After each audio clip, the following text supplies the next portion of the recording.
Any guesses where this is from? Atlanta?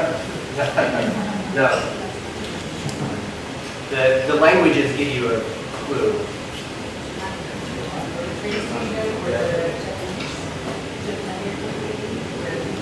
Japan's a good guess because you see Japanese. Yeah. Right. But there's so much English. So, signs like this give us an idea of what's going on with language contact, how the languages are coming into contact with one another. And if there were no language contact, we might not need language planning or policy. But this gives a sense for how these languages are coming into contact with one another, the linguistic ecology within this context. And it maybe says something about language policy, so which languages they choose to put on the signs are intentional. This is from Changi Airport in Singapore. Singapore has a quadrilingual language policy. The 4 languages are English, Chinese. This is Malay, that's the official language. And the other language is Tamil, which is noticeably not on the sign. So, in a country with a quadrilingual language policy and official language, which is Tamil, someone chose to put Japanese on the sign instead of Tamil, one of the official languages of the country. I don't know why, but I would guess there are some monetary reasons, right? It has something to do with money. So I've been interested in Singapore and how the different languages are deployed. Let's say you were at the airport, you left the airport, and then this is an example of a menu in a Singaporean. And so you see what seems to be some English words like stingray and crayfish, although that's not crayfish. It's probably lobster. Mixing with Malays, chuchu, nyonya sotong is, and then Chinese. It's hard for, it needs to be, Singaporeans get this automatically because they understand the ways that these different languages are working with one another. But even for those of us who speak Chinese or English, and I always ask my Chinese-speaking students, well, how do you make sense of this? One of the interesting things is choo-choo, and this Chinese means good midnight kiss. So, what we were thinking is these are little snails, and you're supposed to eat them late at night, like after you've been drinking beer or whatever, so you suck it out. So maybe that's good midnight kiss. We weren't sure.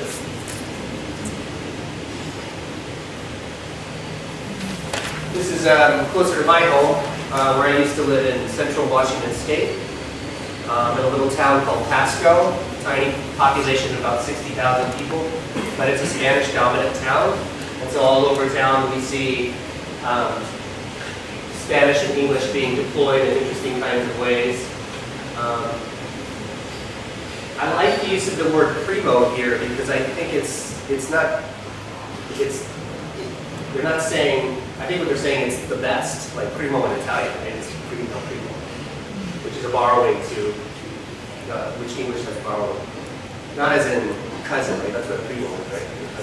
Yeah, it's not your cousin's Western wear. So, pastillas, hymns?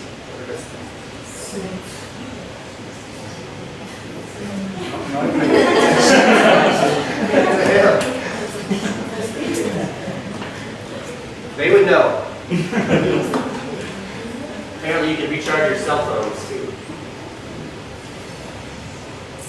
And of course, people are familiar. I saw Starbucks on our drive here. The way that they use language at Starbucks is interesting. Of course, there's the borrowings from Italian, the espresso, the macchiatos. But you have tall, which is actually small size.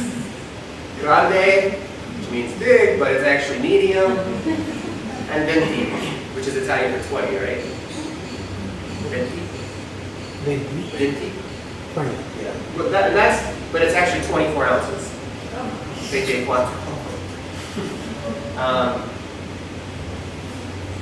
Decisions that they make about these things are interesting. And then this combination of, it's hard to see the strawberries and creme. Seems to be a French garlic, maybe, you know? It's hard to know what the source is, actually, because grande here does not mean grande. It's not Spanish. It means medium, and it's a Starbucks word, right? The ways that the languages are appropriated, and these are language policy decisions, too, in ways that may or may not reflect what the words meant originally. I imagine that there are people that would say that would be irritated by this, that they're taking some license, sort of using the language in whatever way they see fit to meet their business agenda, right? Their business aims. And it seems like you're just appropriating different words to sound a particular kind of way.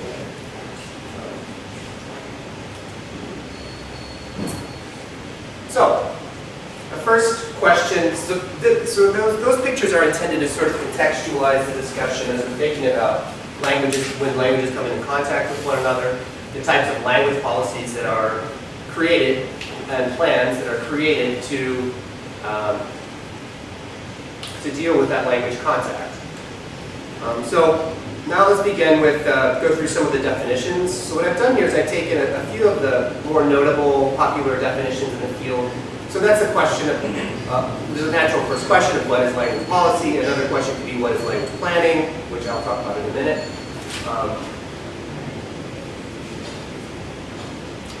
So one popular definition is by Kaplan and Baldoff, and I sort of highlighted what I think are kind of key components of these different definitions.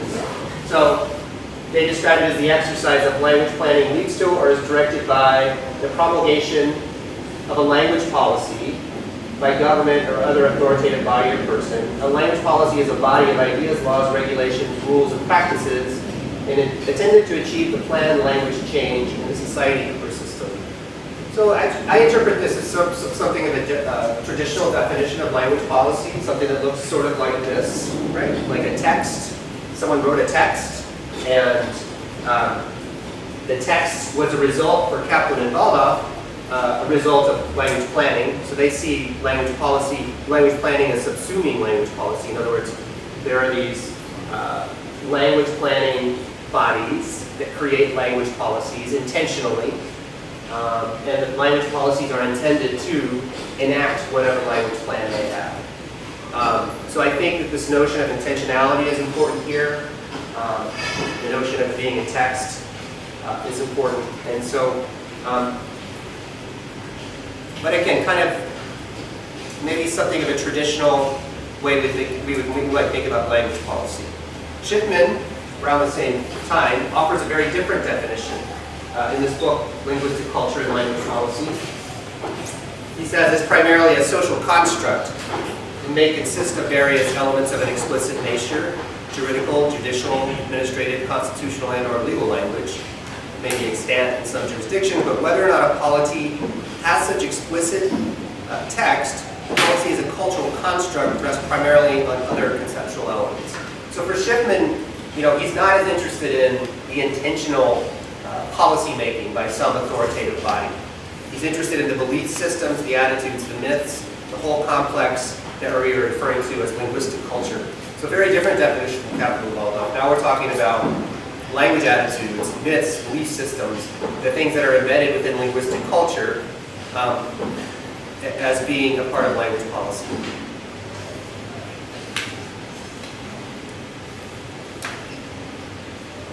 Somewhat similarly, Spolsky includes language beliefs or ideologies as part of what he calls the language policy of a speech community, which also includes language practices, the habitual pattern of selecting among the varieties that make up its linguistic repertoire.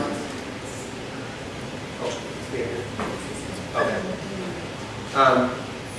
And also language planning, which he So for Spolsky, it seems he's subsuming language planning under language policy. It was the other way around with Kaplan and Baldauf.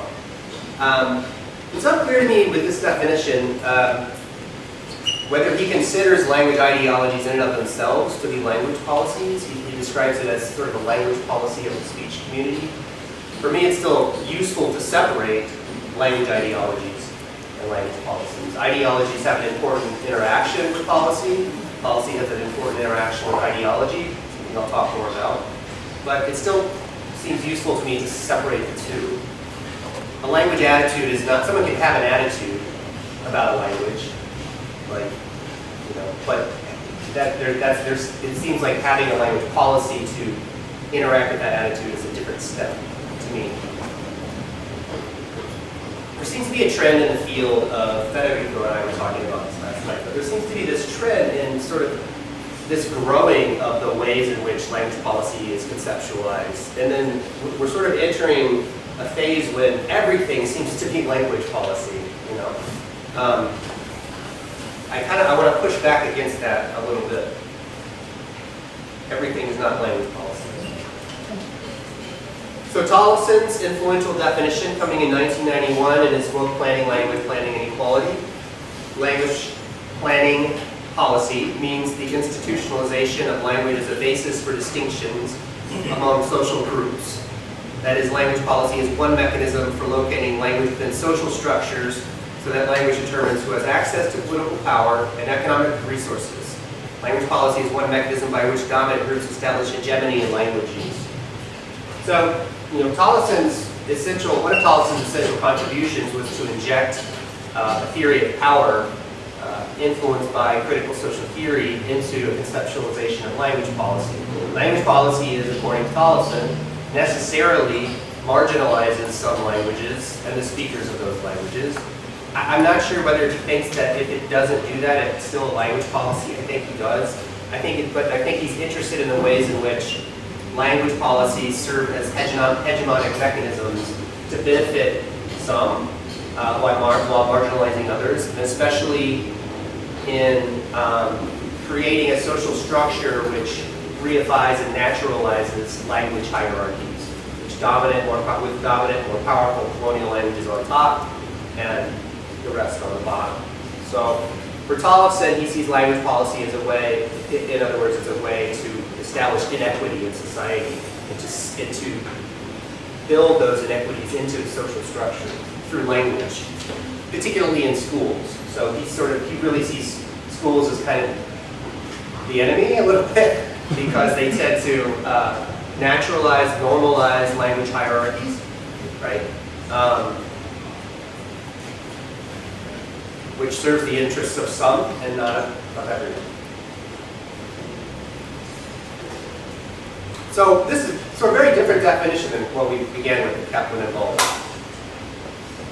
Finally, this is from Teresa McCarty, who's an anthropologist. So she's interested in language policy as a complex sociocultural process and as modes of human interaction, negotiation, and production mediated by relations of power. So she doesn't include a theory of power within her definition. The policy in these processes resides in their language regulating power. That is, the ways in which they express normative claims about legitimate and illegitimate language, forms, and uses, thereby governing language statuses and uses. I think that the part about it being a sociocultural process is important here. It's not just a text. It's not just a product of language planning. So someone creates a language plan, they write a language policy, here it is, it's a document somewhere. She's interested in policy as more of a process, which is embedded in what Shipman would call linguistic culture, I suppose. And for her, the best way to go about studying these processes is through ethnography. So this is a picture of her book, Ethnography and Language Policy. So what I tried to do is to take some of these definitions, which I thought were interesting and different and valuable, and I tried to combine them and create this absolutely ludicrously long, maybe not very helpful definition, but I did want to attempt to sort of synthesize these different definitions into one overarching definition in the book. So, I include here official regulations like Kaplan and Waldorf talk about. We'll go here.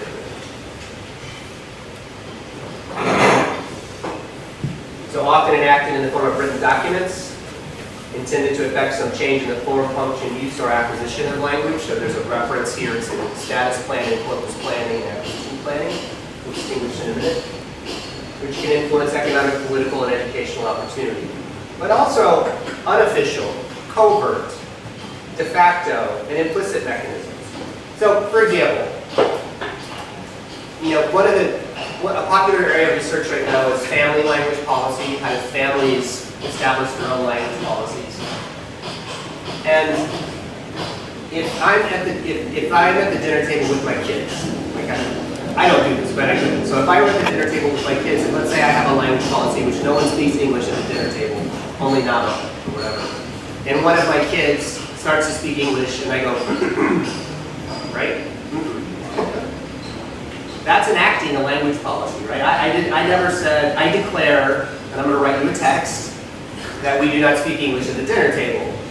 Nonetheless, I would argue that it's still a language policy, and by clearing his throat, the father, or the mother, whomever, is making the language policy known to the children, right? That's still a language policy. There is no text ever written for it.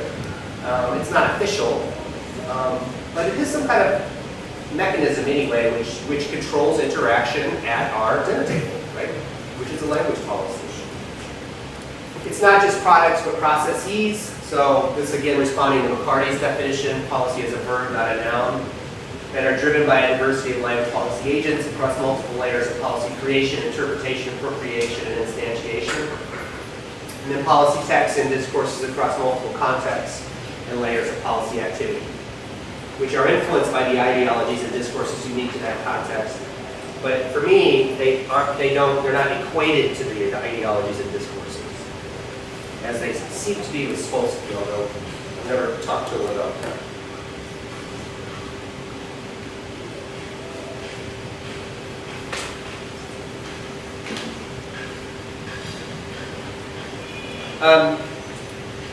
It was also useful for me to think about the ways in which language policies begin,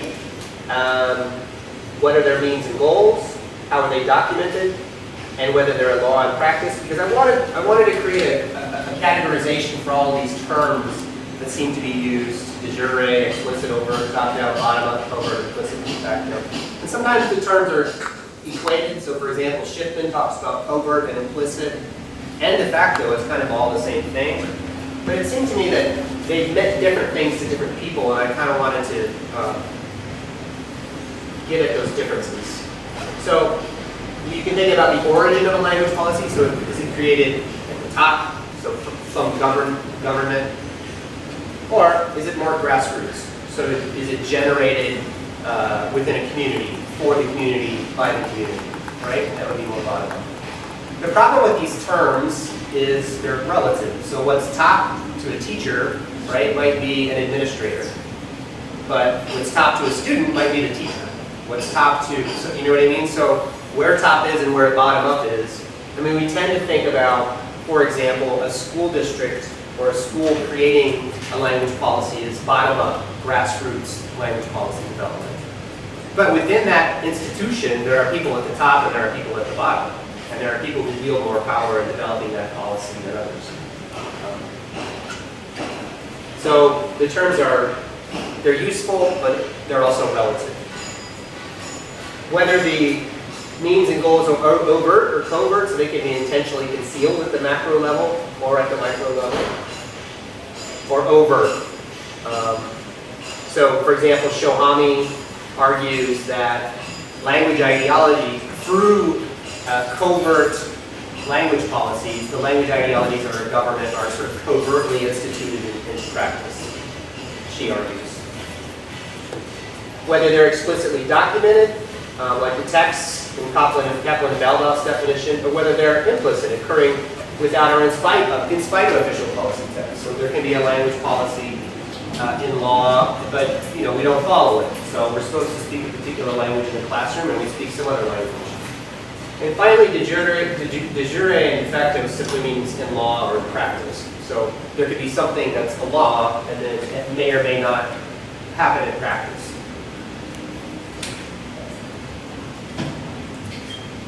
So this is kind of being cut off. So I kind of wanted you to look at this. What do you think? So these are two different signs from two different places. I'm going to argue that these represent some language policies, and I'm curious about how you interpret this. So this is again from that small town Pasco, Washington, which is Spanish dominant. Especial, enchiladas. This says karaoke, right? This is from a Korean restaurant. Okay, and I'll tell you that. So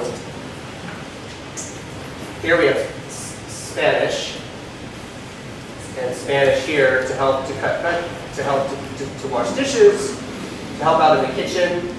But here's only Hangul being used, and it's asking for a waitress. It says waitress one. That's what the Hangul says. And it also says lunch provided. Here we have Hangul again, and that's Chinese. So, and then we have especial enchiladas. This is on a street in Pasco, Washington. This is in where I live now, Iowa City, Iowa. So, what kind of language plans or policies? So I'm going to ask the question to Jeremy. What kind of language plans or policies do you think might be driving the decision making of these sign makers?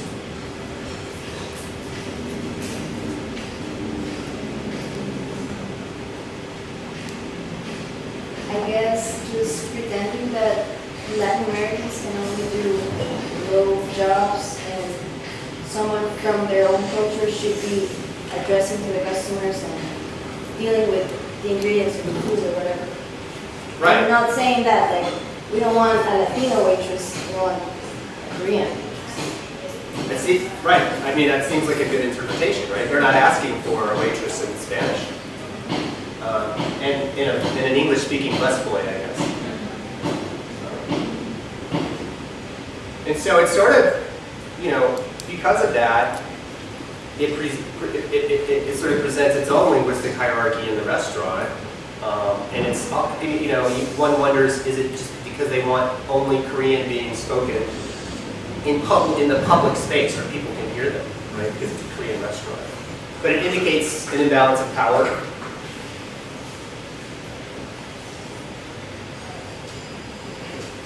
What about this one?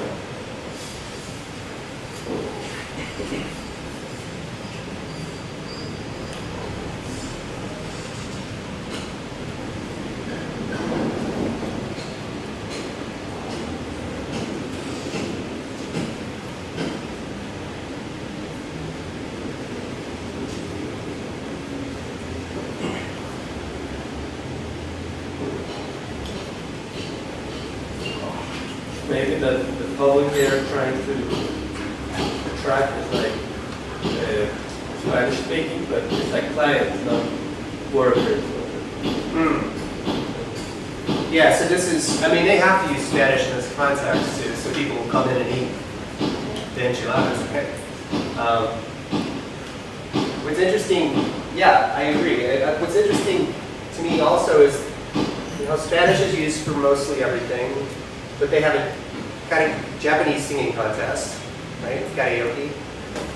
And the only word in English is tax. So in other words, it seems like at a Spanish-dominant restaurant, which serves Mexican food, we host a Japanese singing contest, but our tax dollars go to the U.S. government.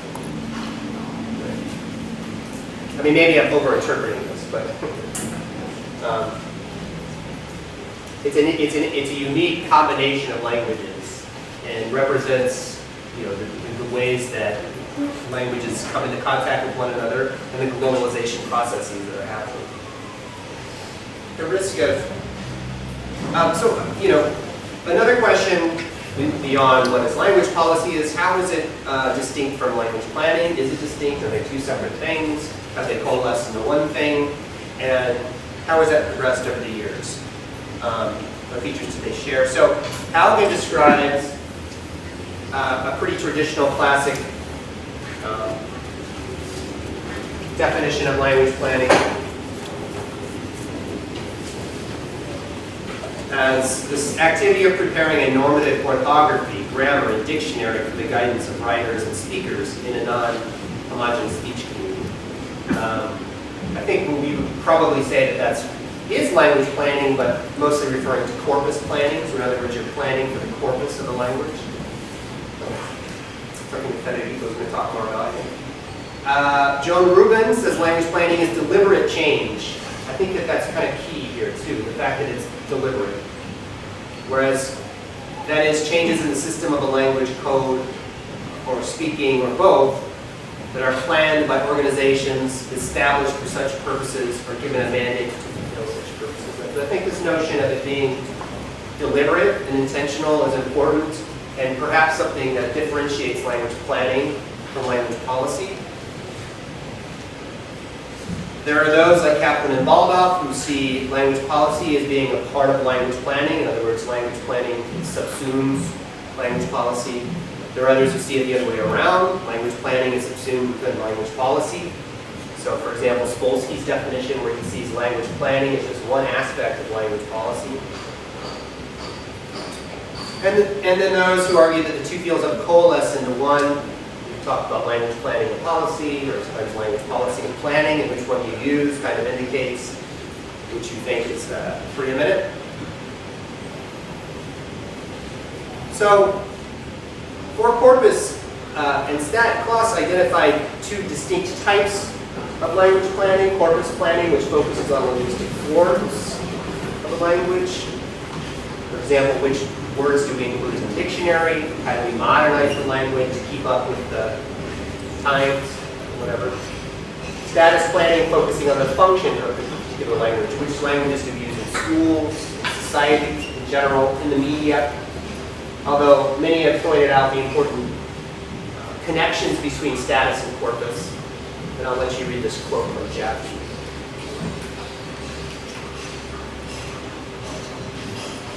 So an interesting example of corpus planning in English,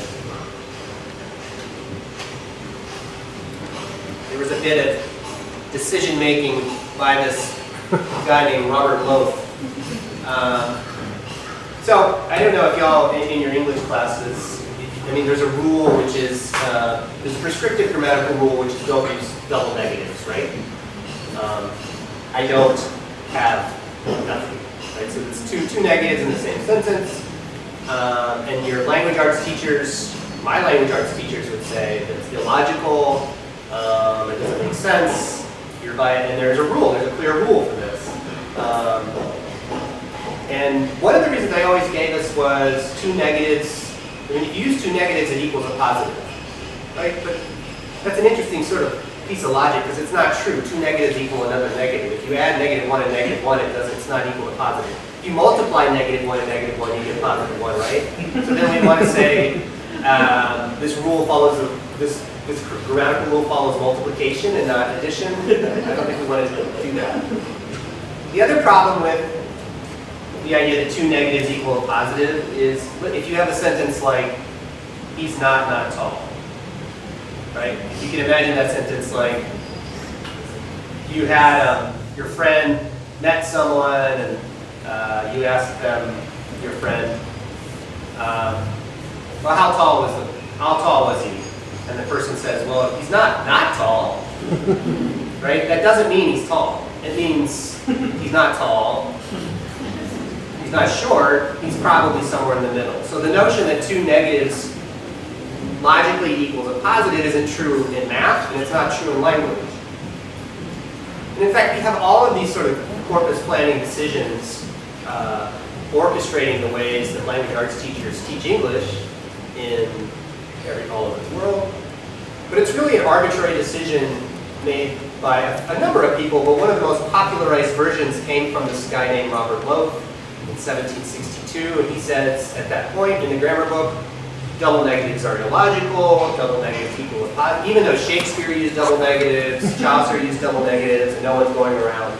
And, of course, other languages use double negatives, like Spanish, like French.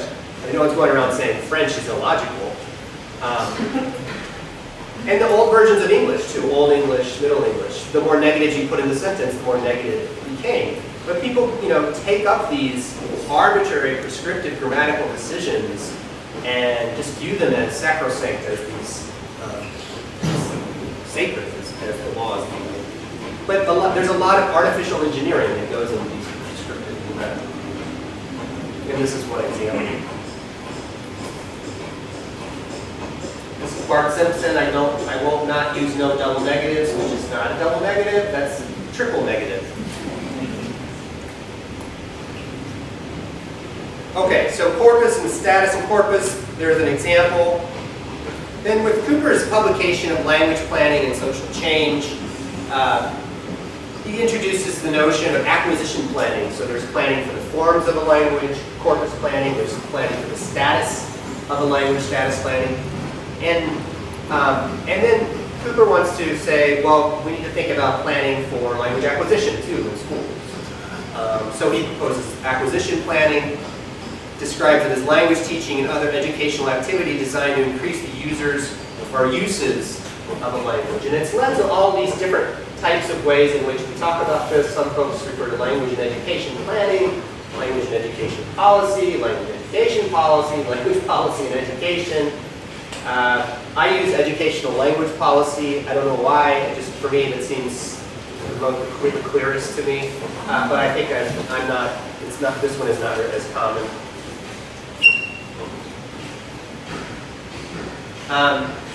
And then I try to offer a definition. Educational language policy describes the official and unofficial policies that are created across multiple layers and institutional contexts, from national organizations to classrooms that impact language use in classrooms and schools. Such policies can, but don't necessarily impact language education, i.e. the teaching of languages, as they can also impact the language used in content classrooms. So I think your example of genderless language is a good example of that, how we communicate with one another, not just the languages that we use, but a teacher, for example, might have a language policy in a classroom where they structure participation in a particular kind of way, favoring group work or favoring lecture, right? That's a language policy in the class. The ways that groups are expected to collaborate. At the University of Costa Rica, I found very different actually than in other institutions. So when I took classes here, the way we were expected to collaborate was somewhat different. I mean, I don't know if this is true or if you agree with this, but it seemed to me that collaboration was expected, and it was just expected. I don't know. And I think sometimes in group work in the U.S., some individuals take over, but it seemed different to me. Coffee. I created this PowerPoint presentation in a widescreen format, so I think that there's going to be a little bit coming off, but I don't think it's a big deal. So I was walking around. I saw something that reminded me of language policy. It says they have these flyers. Have you seen these flyers? Flyers that say regala inglés a su mamá. Promoción y solamente profesores nativas de los Estados Unidos or Europe only. Right? So I think that's interesting in light of something that what we're going to talk about. Okay. Some of the influential language policy frameworks from the 80s and 90s. So, in thinking about this sort of trajectory of the field, how it's developed throughout the 80s and 90s, you sort of consider this development in light of sort of larger trends in academia more generally, larger trends in research more generally. an increasing focus on critical approaches. And so one thing that happens is Hein's sociolinguistic, where the goal is to explain the meaning of language in human life, not in the abstract in essays and textbooks, but in the concrete and actual human lives. So this is sort of a response, and Heinz was often responding to Noam Chomsky, because Chomsky wasn't really interested in actual people. He studied language as sort of an interesting puzzle and structure to study, not as something that you study in and among people. I don't get the sense that he likes people that much, so, but he seems interested in language nonetheless. And so this is a reaction to that. So there is this growing interest in studying language in natural context, how people actually talk to one another, and what are the sociolinguistic norms which govern, which influence language in schools, in society, etc., in speech communities. That's what he was interested in. Another thing that happens is this sort of shift from structuralism, in which language is proposed to emerge from the mind. So again, thinking about Noam Chomsky's linguistics, where language, all humans have the same capacity for language. I don't think anyone would disagree with, but language is really a product of the mind. To post-structuralism, where language starts to emerge from the social, and that means relations of power. So even though while all humans might share the same capacity for different types of language, some languages are privileged nonetheless, right? So the notion that structuralism didn't take into account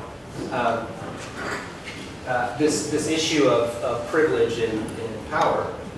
And then critical linguistics, Gunther Kress and Fowler and a lot of others, who are interested in the way that all linguistic interaction, as they argue, is shaped by power differences. Language is simply a means to instantiate, realize, and to give shape to aspects of the social. So they sort of view the social as primary, language as secondary. The way that we use language is a product of our environment. And it's a product of power relations, too. Power is the generative principle producing linguistic forms. Right. So there's this sort of trend outside of the field of language policy that was impacting the field necessarily, because there's this trend in academia more generally, in research more generally, towards critical approaches that focus on power, and so I think this sort of combination between this critical focus and then Hein's interest in studying sociolinguistics with and among real people influenced the field of language policy and planning.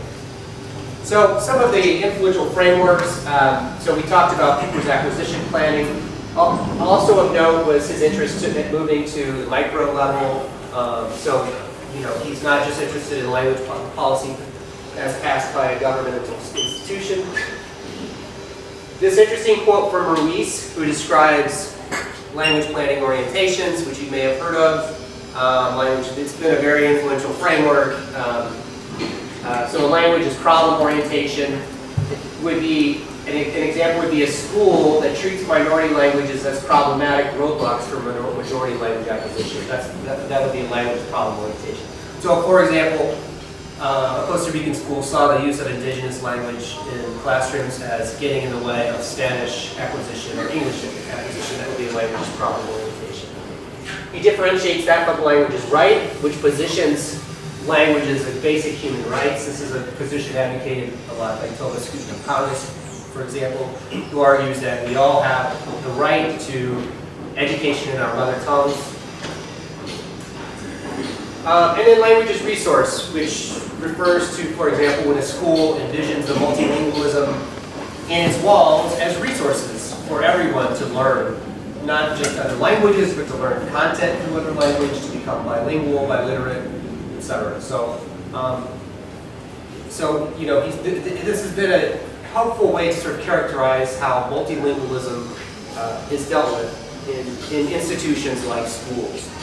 And he said this interesting thing. He said orientation. So he describes them as orientations: language, problem, right, resources. Are basic to language planning, and that they delimit the ways we talk about language and language issues. They help to delimit the range of acceptable attitudes toward language, which makes certain attitudes legitimate. In short, orientation determines what is thinkable about language and society. So, it's not that I think that the notion that these orientations might structure what is thinkable, it sounds a lot to me like Foucault's idea of discourse. That discourses, according to Foucault, structure the way that we communicate with each other.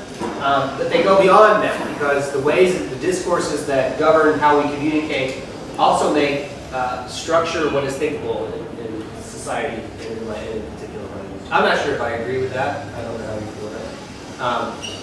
It's a popular proposal, I guess.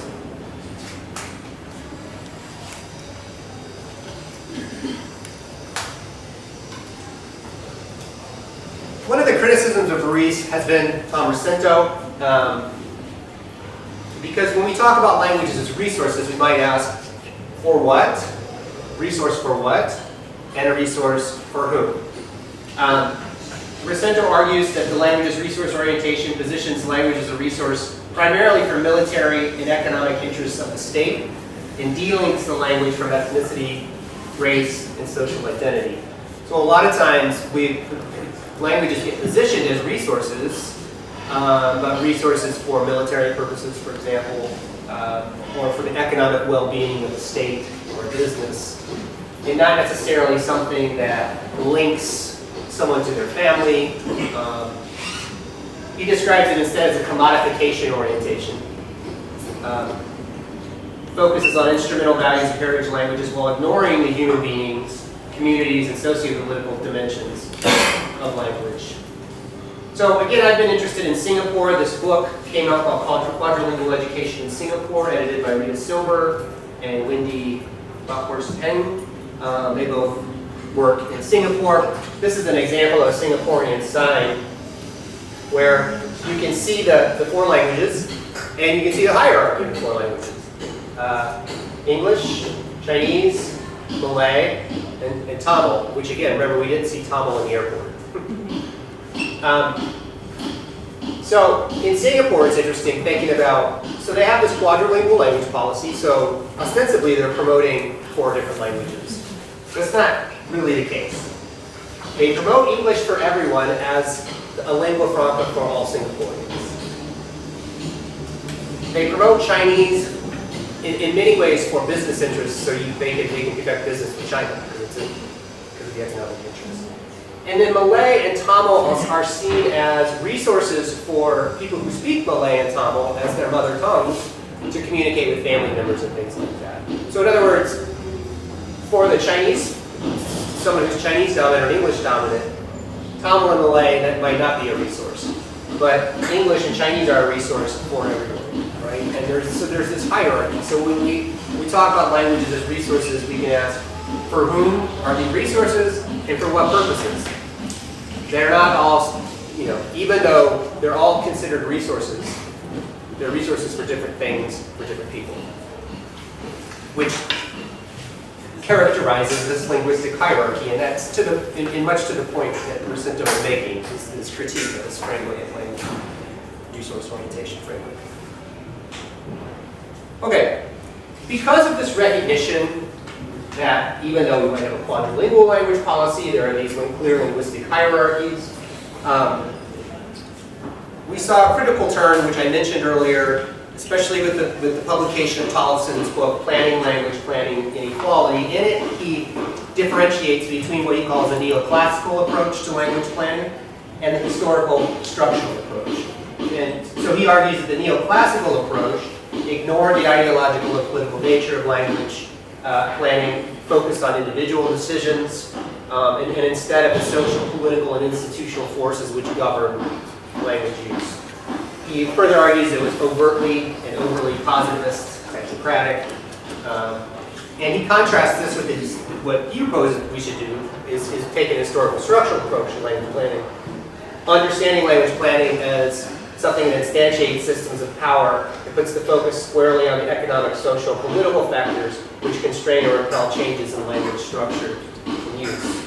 Language planning is policies understood as one mechanism by which class-based power and inequality are maintained. So again, for Tollefson, language planning is a way to sort of institutionalize linguistic hierarchies. For example, the hierarchy in Singapore, in ways that privilege particular languages, speakers of those languages and marginalize other languages, and therefore the speakers of those languages. And this marginalization, this hierarchy, is beneficial to the state, we would argue, and therefore is a mechanism deployed as a mechanism of power. So, in a lot of ways, for me, my interpretation of Tollesen's impact on the field was that it sort of created a fork in the road where you either took a critical approach or you didn't. He's further elaborated on what he meant by critical. So within the broader understanding of critical language policy, he positions the historical structural approach within that. But he also talks about critical language policy more generally. And in a series of publications, he kind of outlines what are the different aspects of this. What makes a study critical? So number one, it's critical of traditional, what he calls neoclassical language planning research. Number two, it's influenced by critical social theory, so very popular, that Burgess Management. Very popular social theories being appropriated, for example, Michel Foucault, Pierre Bourdieu, and the like. It emphasizes the relationship between language power and inequality. It aggressively investigates how language policies affect the lives of individuals and groups who often have little influence over the policymaking process. And a fourth point, which he mentions, doesn't discuss in a lot of detail, and it's not one of the pieces of what critical language policy that I've seen taken up, although I'm going to talk about it at the end of today, which is entailing social activism. Right? So he argues that language policy scholars should not just be objectivist researchers, but should be involved in some way in language policy scholarship, or at least, not that we should do that, but that doing that is a part of the critical language policy. That is, we can't simply objectively try to describe language policy processes as scholars who are responsible to the speech communities in which we work. If we want to be critical, that is, that we need to engage in language policy processes. So he's really asking us to think about our own positionality, our own subjectivity within the research. And that's an interesting argument in the field, debate in the field right now. I mean, so how much responsibility do we have, not just to study language policy effectively, but to study it ethically in ways that empowers the participants with whom we work, that in ways that provide equal educational opportunities for students. I mean, if you see, some student not getting equal educational opportunity, it's hard to be, for me, it's hard to be objective at that point, and I don't really want to be objective. So Tollesen argues that language policy researchers are responsible not only for understanding how these processes work, but also for investigating ways to alter those hierarchies. He proposes that we do that. I'm not sure he himself has actually done that. Jim Tollesen is an interesting guy because, I met him a few times, and when you read his books and his research articles, he just comes off as super. Everything is there's nefarious intentions everywhere. We're trapped in the language policy discourses. There's just not a lot of optimism. I don't read a lot of optimism. And when I met him, he said, actually I believe in the power of social change, and I think things are getting better. Which is like totally shocking to me. I was like, it doesn't seem like that when I read your work. I kind of feel the other way around. Like, I try to be optimistic in my writing, but I don't think things are getting better. But that's a part of being, for me, it's a part of being a part of the discourse community, because if we solely focus on the hegemonic power of policies, for example, and don't focus on how language policy agents like teachers navigate, appropriate, often in creative, unpredictable ways, the language policies that they're dealt with, my point is that needs focus, that needs an empirical focus. We need data on that as well. I argue that we need both. And so does Jim Tollesen. So, Here's an example of I mentioned Alana Shohami earlier. So this is an example of a critical approach where she sees these dominant language ideologies which invariably privilege more powerful languages, colonial languages, and that the state uses all of these mechanisms like tests, like education, like public signage, language in public spaces, to create a de facto language policy. So for her, it's this very intentional implementation of marginalizing ideologies, monoglot ideologies, ideologies which privilege existing linguistic hierarchies, and that these come out at the bottom as de facto language policy. I kind of wonder, ask the open question, what do you think about this framework, and are there any examples that you can think of? Examples where language tests, or educational language policies, or language in public space are implementing dominant language ideologies in practice.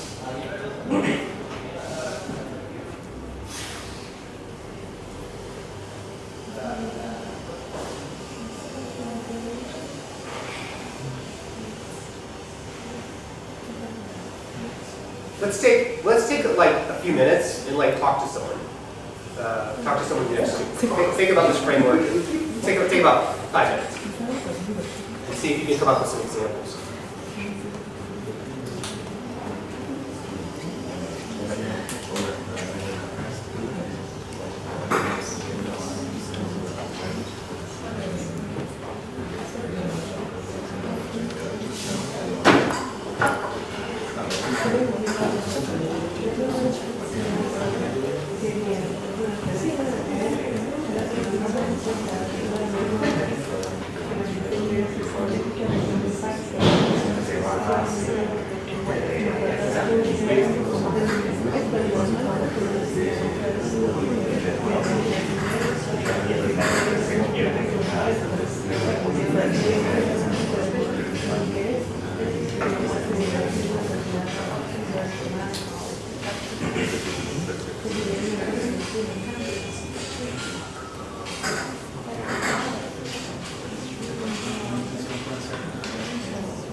Y se manipula mucho el discurso, digamos, de fondo, se incluye la discusión. Por ejemplo, ayer sobre Costa Rica,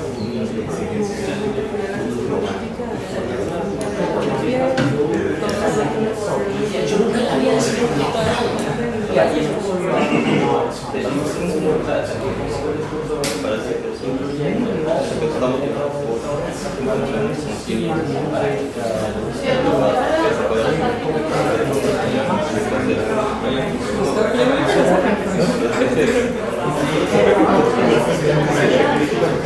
Okay, I hear some interesting things being discussed.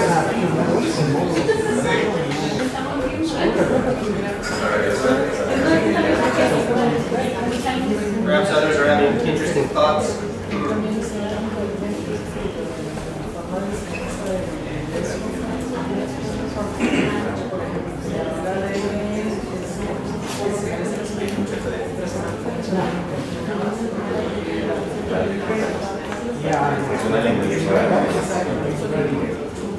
So any ideas, examples, which maybe reveal the strength of this framework, or maybe examples which reveal the weakness? Well, we were discussing one which is probably the most important one in Costa Rica. One state equals one language. So Spanish is the official language, and yeah, there's diversity, and it's important to promote the diversity, but one state, one language. So that implies, for example, that in Costa Rican Sign Language, yeah, we have to teach Costa Rican Sign Language to the deaf population, but in the practice, that goes through Spanish. And Spanish is oral Spanish, not written Spanish, for example. And concerning the indigenous languages, yeah, it's important to promote the indigenous languages, but we are going to teach in the communities through Spanish. So, yeah, so the Blummer calls these a monoglot ideology. And the idea is Costa Ricans, because we're Costa Rican, we speak Spanish. yeah. Because we're Chinese, we speak Chinese. Well, that gets complicated, so it's Chinese. Right? So that's the one language, one state, definitely. Not a new ideology, it's been around forever. And it's practiced all over the world. So how do you see that impacting? Well, I guess you mentioned some of the practices, but does that show up?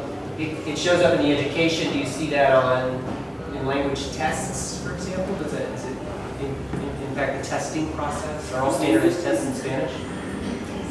Yeah, in order to get a school degree, you have to be tested in Spanish. In order to get into university, you have to be tested in Spanish. Any other examples that you'll have? We were talking about education and English and other languages too, but especially English, that since years ago they have been declaring that English has to be taught in schools, but when I was a child, for example, it was not in every school or not the same time of hours. I mean, it is changing. Then, well, there are private schools with bilingual programs, and when you're going to get your high school diploma, you actually have two options, or you can have English or French because of something else. Only those two. Those two, yes. But now they are starting to with Portuguese and Chinese. But this very recent. What's the rationale? 'Cause Portuguese is the third language most used in business. okay, If you both, speak- both probably, right? I mean, Yeah. I imagine there's economic motivations for Yes. Portuguese because of Brazil and Chinese because of China, Yes, right? like I've been reading the news about this because I was interested in Portuguese, and they said that Portuguese is the third most used language in Costa Rica for businesses, so that if you learn Portuguese, you can have a job too, and so this is why they are starting with some high schools. And well, in public space, you see English especially, but I think everyone who is here has already found some things in English, maybe in downtown or somewhere. And then you have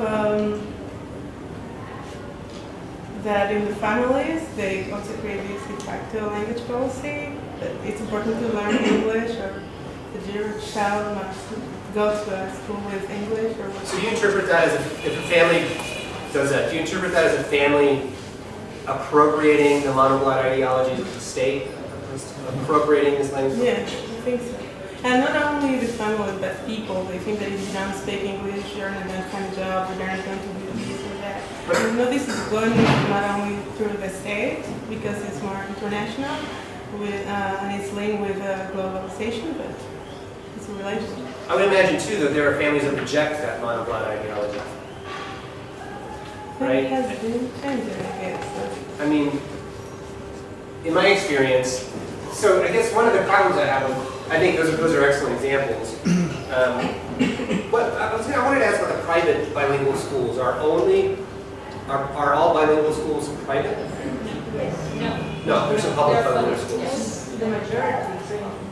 The majority are public. Who No, goes the to the majority are private. Private. There are some public schools. Who goes to the private schools? For mid-class. The elite. Is there some sort of perception about the quality of bilingual instruction in private versus public schools? Yes. Right. So all these things are pretty predictable. I know what the answer to the question is. But I wonder if that is something that emerges as a product of, linguistic hierarchies, institutional marginalization of languages, or if it's intentionally enacted by the government, right? Because that's what Shohami is arguing here, is that they have this nefarious agenda in their minds, I guess, which is we want to privilege English, but they don't create the private schools, right? The state, right? So I mean, for me, one of the problems with this is sort of seeing this linear implementation. I think sometimes these ideologies emerge as a product of a speech community, like Schiffman argues, or as Spolsky argues too. It's not necessarily always the state that is enacting language. We have these language ideologies we're going to pursue. We're going to enact language policies to make them go into practice. Sometimes things just happen, it seems to me. And then there's no room in this framework, I would argue, for any sort of agency on the part of it. What about the teacher who, at the point of instruction, recognizes or utilizes minority languages in the classroom, right? That teacher is not implementing some sort of de facto language policy. And in my experience, there are always teachers that do that kind of thing, right? And there are always teachers that don't. Those are good. Privileging of the use of one language and those who use it, English, more easily as the default language, as though this somehow detaches the language from Americanization and inequality. So he sees the spread of English around the world. I mean, often the spread of English as portrayed, John and I were just talking about this, it's portrayed as something that will benefit the economic well-being of the country, will become more it'll let us join the technological exchanges with the world. Phillipson doesn't see it that way at all. This is simply a product of Americanization. It promotes American business interests throughout the world. And it dovetails with communicative, cultural, educational, and scientific imperialism in a rapidly evolving world in which corporate-led globalization is seeking to impose or induce a neo-imperial world order. So a lot of critiques of this proposal, but I think there was it resonates for me. Well, I think the sign, for example, that it's not the spread of English benefits some more than others, right? And apparently, if you want to teach these language classes, give the regala a su mama, if you're more, and they're only going to hire Europeans or people from the United States.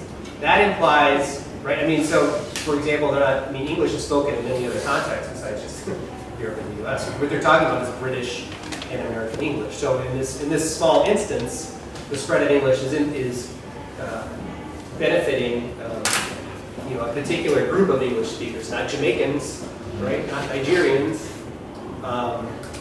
And I would argue that there's often in these hiring practices, which are very common all over the world, if you want to work for the JET program in Japan or you want to go work in Taiwan, often they'll quite explicitly say you need to be from a certain set of countries.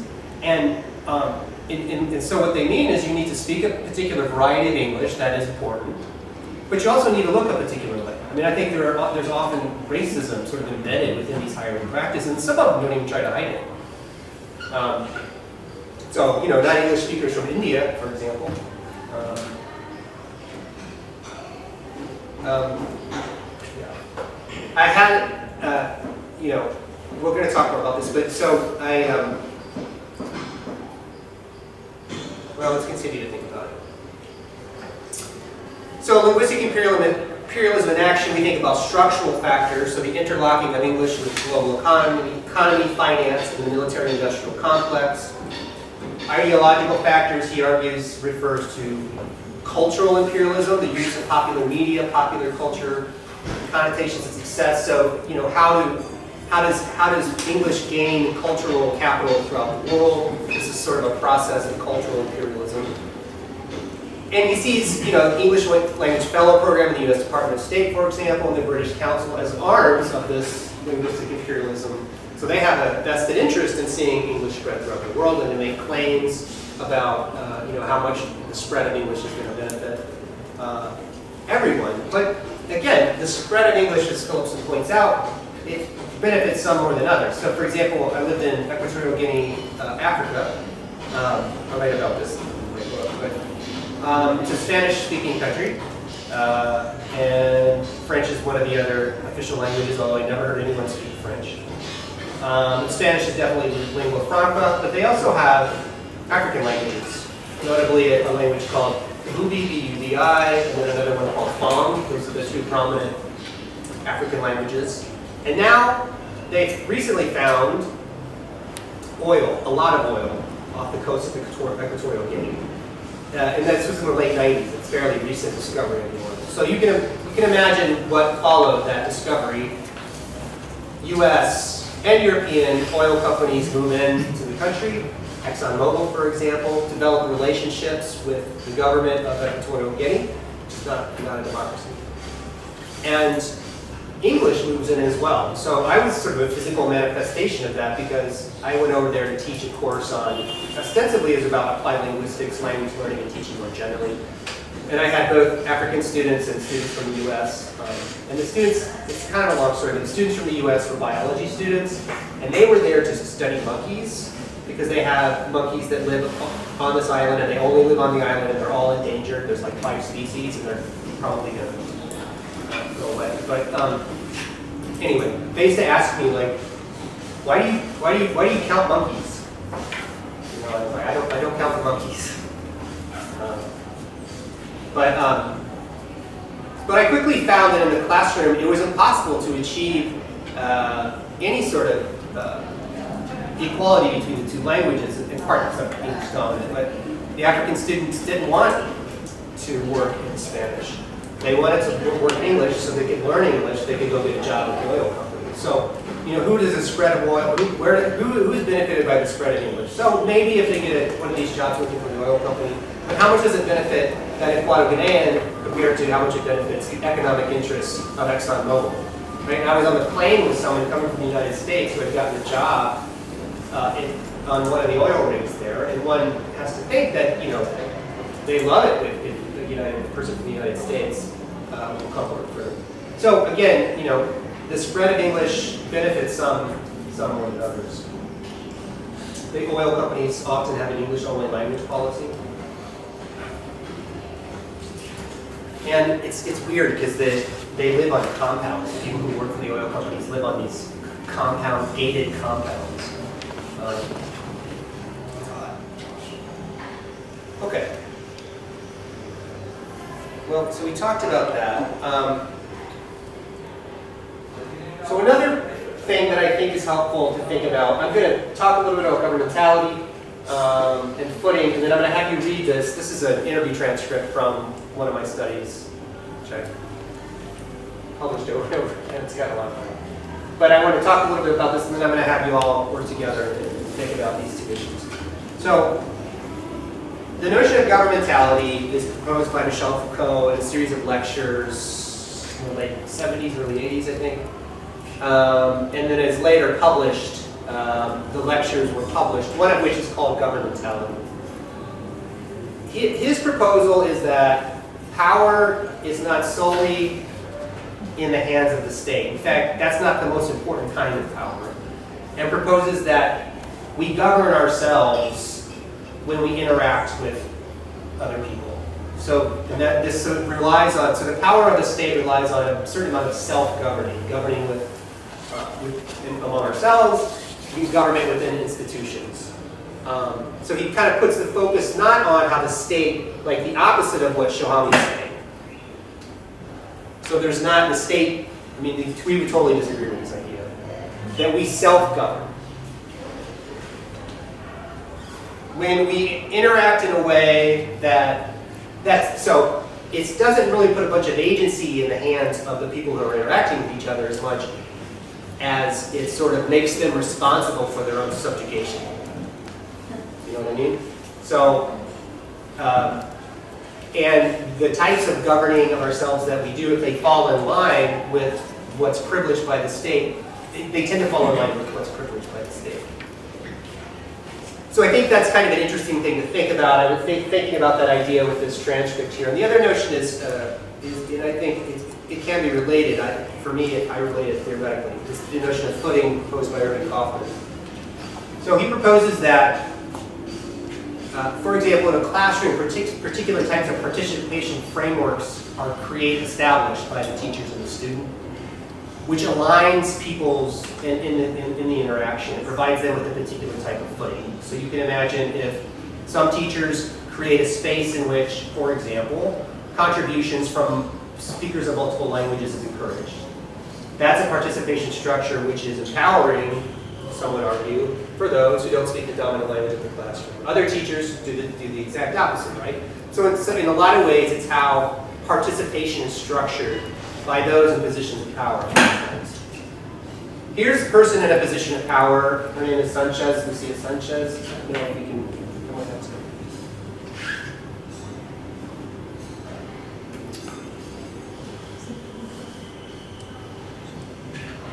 That's better. Can you see that? Yeah. Okay. It's not super big. Okay, so I'm thinking about these things. The way that power is structured in language policy, the agency that people have, governmentality and footing. When I read this transcript, and this was an audio recorded, this is a piece of audio recorded data in a meeting between, this is the context, in a meeting between bilingual education teachers who work in a bilingual education school in the school district of Philadelphia, Spanish English, and Sanchez, who is the director of bilingual education and language education in the school district of Philadelphia. What had happened previous to this interaction was the teachers, in collaboration with the administrators, not including Sanchez, created a language policy for the school district that promoted the use of bilingual education in Spanish and English in different schools. The teachers were a part of the process, and they were used to having that type of power in the language policy process. Lucia got hired, and I think structured the interaction in this meeting, certainly, but in the district in a fundamentally different way. So the teacher asks, and she came in and said that we were going to no longer, that we're going to be able to transition students out of bilingual education because they speak English, as they said, so they didn't need bilingual education. Effectively sort of eradicating some of the bilingual education programs. A teacher asks who or where the decision make or come from to transition students, challenging Sanchez's decision effectively. And then I'll let you read this, but she points out a number of reasons. Title III of the No Child Left Behind Act, which is a language policy, a dominant language policy in the U.S. Stephen Krashen. Is everyone familiar with Stephen Krashen? Yeah, he's sort of one of the most famous applied linguists, I guess. So anyway, I'll let you read that and think about. I want you to think about how we might use the theory of governmentality or the theory of footing, or any of the theories we've talked about so far, to explain what's happening in this interaction. So read through it, and then maybe work with someone you're around. Let's take like 5 minutes or so to do that.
Please, after you've read it, thought about it, maybe talk to someone. How do you interpret this?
Especially when you deal with education, other definitions that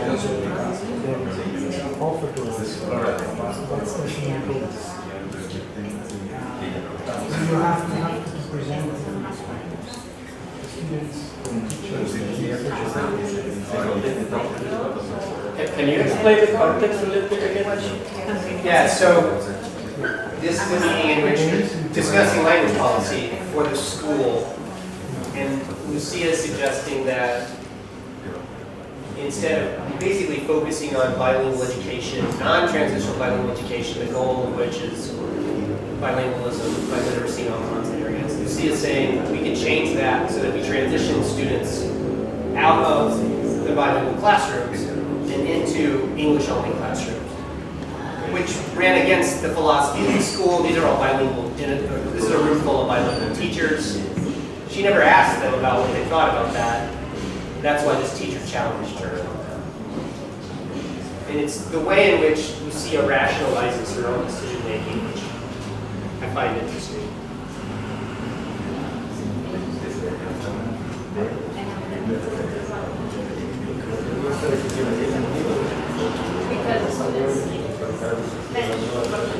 The students speak Spanish and they speak English. There are both Spanish dominant and English dominant kids at the school. It's largely the neighborhoods that this school is in is mostly Latino. But not all the kids are. But the problem that there is about the English. She's suggesting that they could change the program from bilingual to English. Yeah. We're transitioning these kids out of. Okay. But that's because the kids already speak English. Some of them do and some of them don't. Some are Spanish dominant, some are English dominant. Okay. Okay. So when you say transition students, that means they begin like speaking a particular language and they make transition to a goal language, or? Yeah, the transition always is towards the dominant language. That's the notion of transitional bilingual education, in which the goal is not bilingualism and biliteracy, it's using the student's native language to acquire the dominant language, in this situation, English. So Lucia envisions more of a transitional bilingual education, whereas before what they had was called developmental, or additive, and the goal is not transitioning out of Spanish or English instruction, it's having both throughout your schooling. So the reform, the proposal would be to stop that transition and just begin with English from. No, I think Lucia still liked transitional bilingual education, but that's different than what the school had offered. The school had offered dual language education or an additive type of program. Lucia is saying we need to switch that to transitional type of program, and then she gets pushback for that. Lucia is a Spanish speaker too. Everyone in the room, pretty much.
It's very easy because it seems that they help destroy the culture.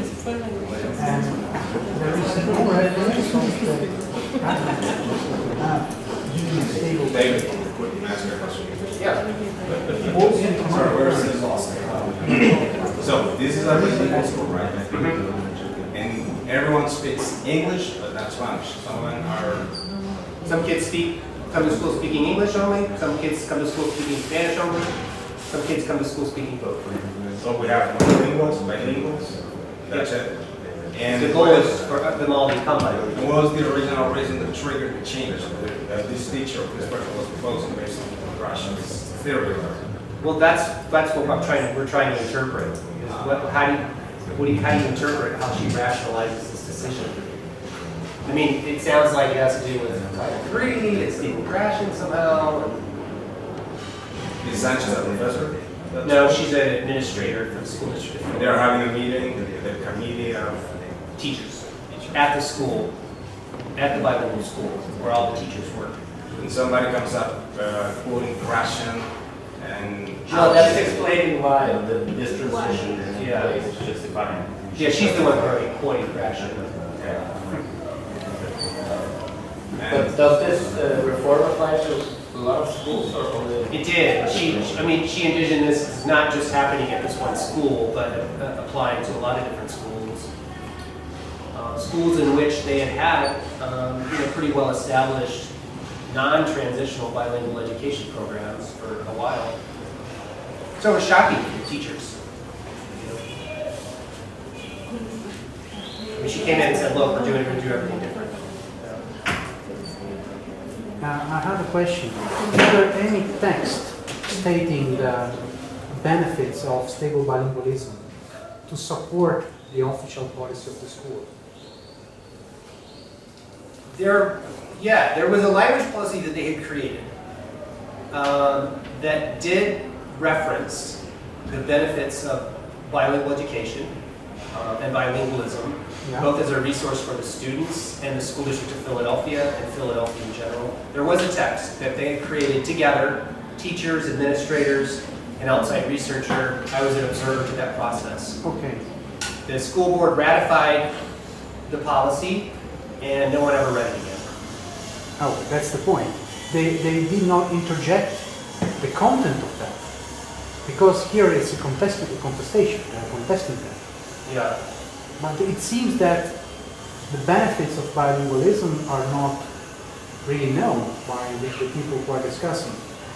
I don't think they talk about the benefits of bilingualism as much as the benefits of bilingual education and the relative effectiveness of different language education programs. And they like to point out the success that's been had with developmental bilingual education. The teachers like to point this out.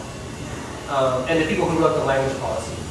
But then there was another, one of the reasons that that language policy was ignored is because Sanchez took the job. And when she took the job, she created a handbook which basically said things that rejected the other language. So you had these competing language policies.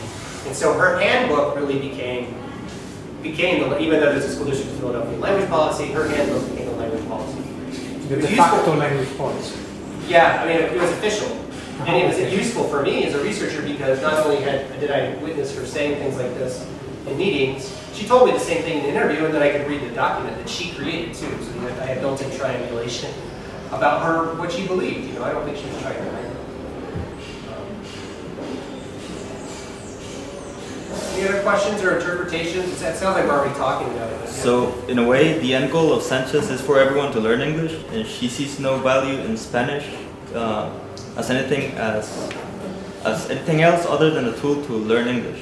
Yeah. For these particular students. For these particular students. And so what I tried to understand was what was it about these particular students? Bilingualism seems to be a benefit for kids who already speak English, right? So it's not for the kids that live in this neighborhood that are Spanish dominant. We just need to get them into English as fast as possible. Bilingual education is a benefit for the people who already speak English. So there's an imbalance of power there in how she positions the different students. I wouldn't use the word white because not all the English dominant students are white. But that plays a role, right? It's in her rationalization. So in a way, these Spanish-speaking students must acquire a second language before they are given the right to have an education in their first language. Exactly. That's well, for her, the importance is that they get an education in English, not necessarily that they retain their Spanish. But this is it's how these ideas. Lucia is a person who's been benefited in her career by her bilingualism. She had her job. She got that job because she's bilingual in Spanish and English, So how she reconciles these different things, I never really understood. It just seemed like that for particular students, primarily Spanish-dominant students, bilingual education was a method for them to learn English. It might be a resource for someone who already speaks English. So in other words, it's a benefit for the English speakers to learn Spanish. It's a resource, but it's a necessity for the Spanish speakers to learn English. And then I don't know how you interpret this rationale that she gave. Y'all are familiar with Krashen's research. What do you think about her characterization of Krashen? I think she referred to this investigation mediator as someone that is only thinking academically, but not in the field, as in with the students, of what is really being in a classroom, and what should really be applied in a classroom based on experience within the classroom. Because it is easy to read theory, and analyze theory, and then get to conclusions, and and try to impose those rules or laws or whatever is decided to the real world. Yeah. So That's one of the critiques of Crasher too, isn't it? Is that he creates these pithy concepts and words and ways to describe things that don't necessarily have as much empirical research support, but makes sense to people. Like comprehensible input, that does seem like it's a good thing. What else anything else you noticed in this? She says a lot here.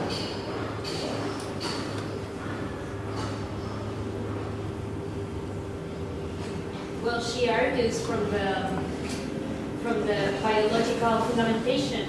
She's talking about silent period, for example. Yeah.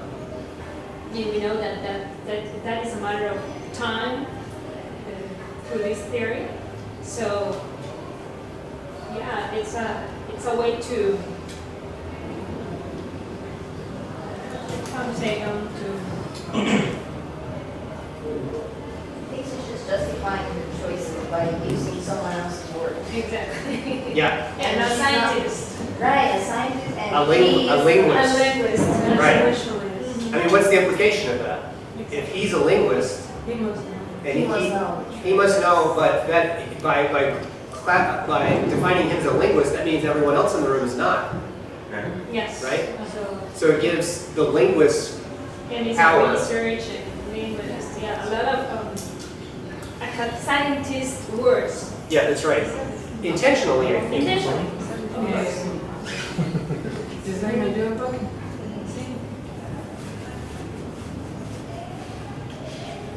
Por ejemplo, Sánchez me parece que lo que quiere es aprovechar lo que es refuerzo en inglés y poder subir de estatus a los estudiantes.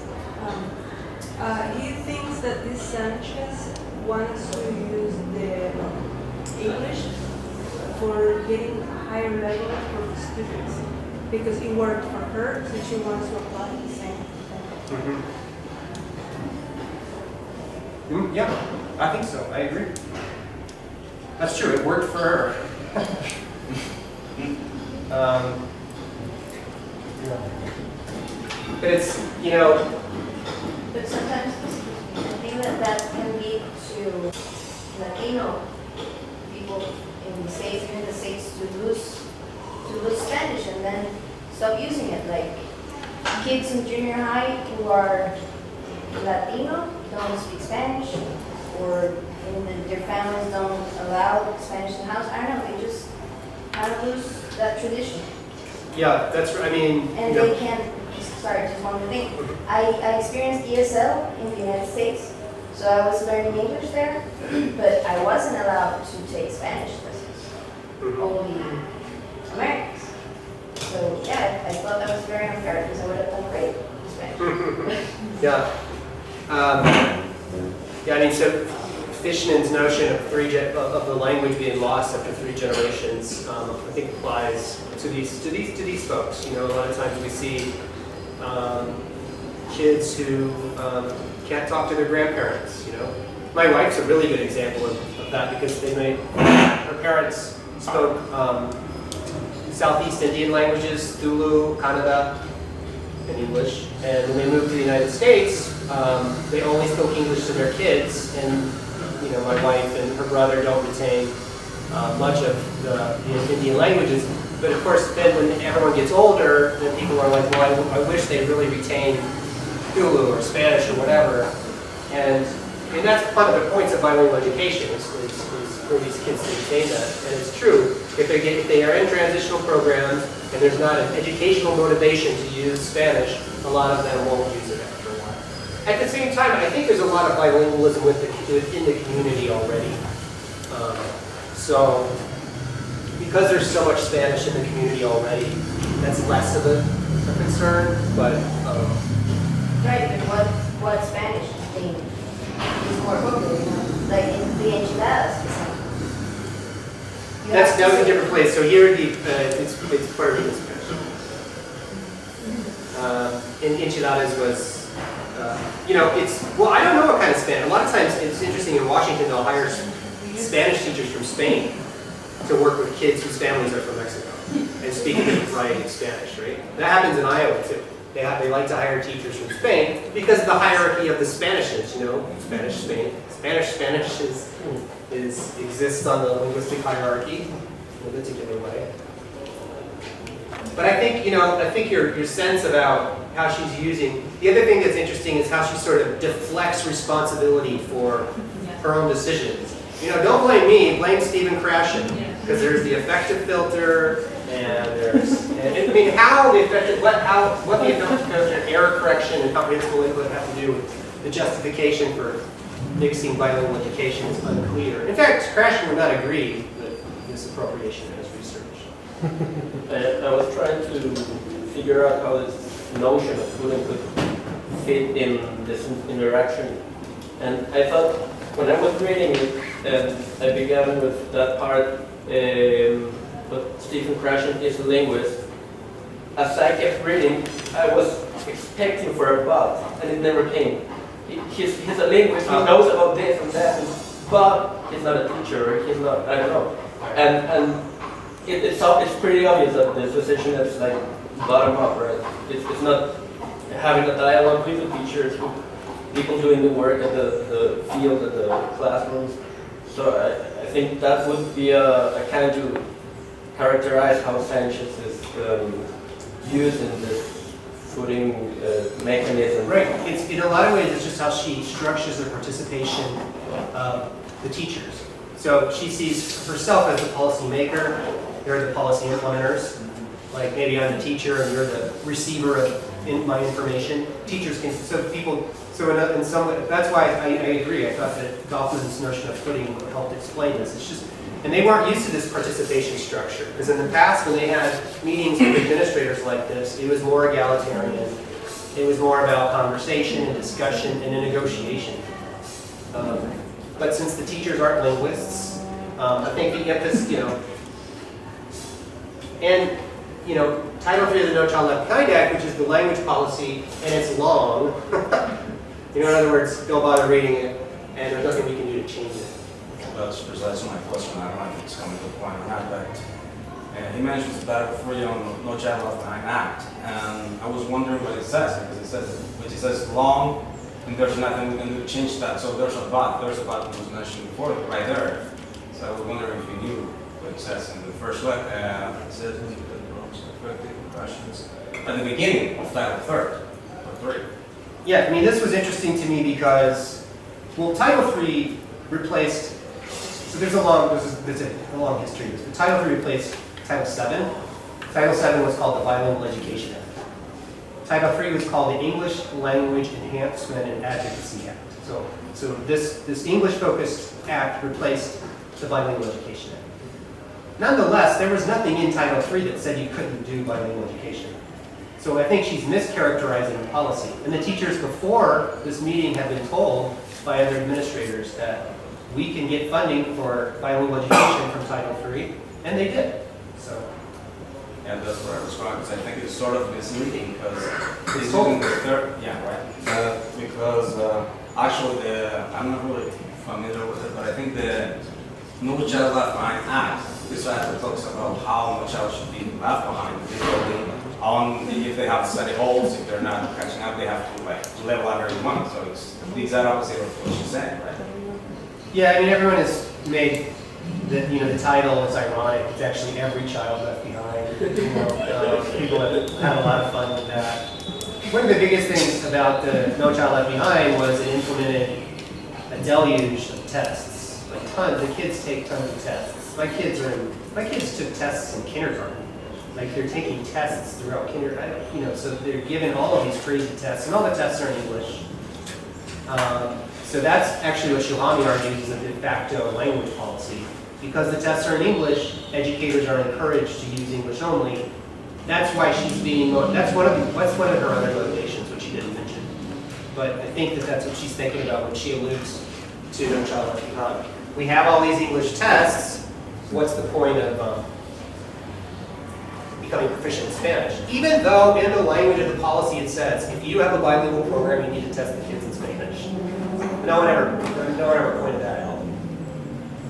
So, okay, continuing with sort of a historical overview of language policy and planning research. And I'm going to talk a little bit about the empirical turn, what we've called the empirical turn in language policy and planning research. Get into a little bit about research methodology, and then discuss some of the findings from the studies. So,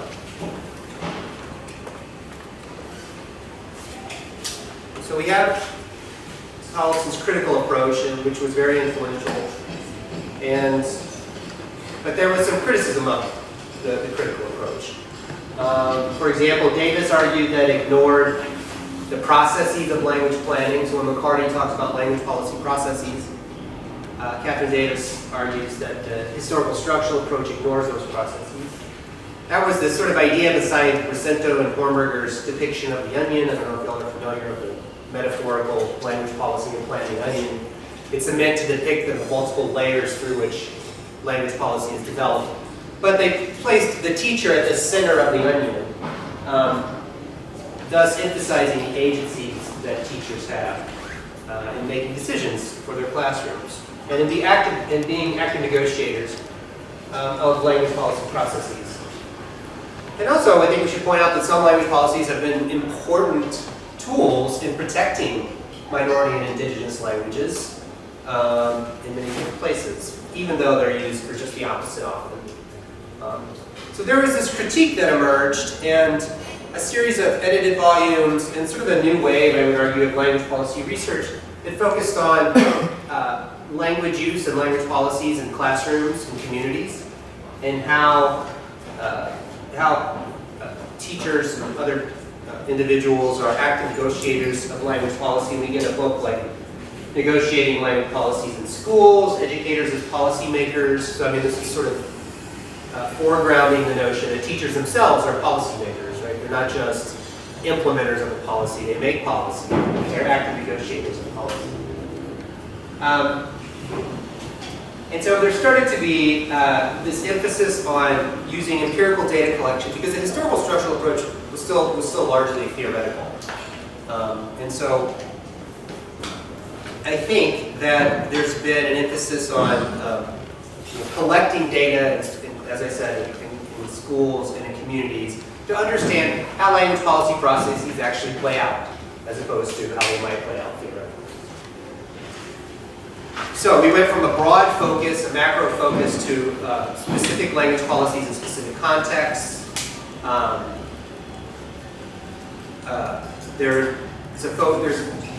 Rosento and Hornberger argue that only the most authoritarian political structures leave little room for variation and implementation of official language policy. So there's this emphasis on how language policies can be flexible. And then in Rebecca Freeman's work, for example, she focuses on how education can also be a site of social change, not just a site in which language hierarchies are normalized and naturalized, in which minority language users are denied equal educational opportunity, but contexts in which, especially through multilingual education, schools can be sites of social change. So she thinks about how do we engage in multilingual education in schools, and then how does that sort of expand to the larger society? How might that change how we think about multilingualism in society, not just in the schools? So this was the onion. And Rosento asks the question, why do individuals opt to use or cease to use particular languages and varieties for specified functions in different domains? And how do those choices influence, and how are they influenced by institutional language policy decision-making, local to national to supernatural? So, as I understand it, this has become, I mean, this suggestion by Rosento became sort of a rallying cry of the focus for a lot of researchers. What do we know about how language policies impact language practices? And how do we figure that out? How do we uncover those processes?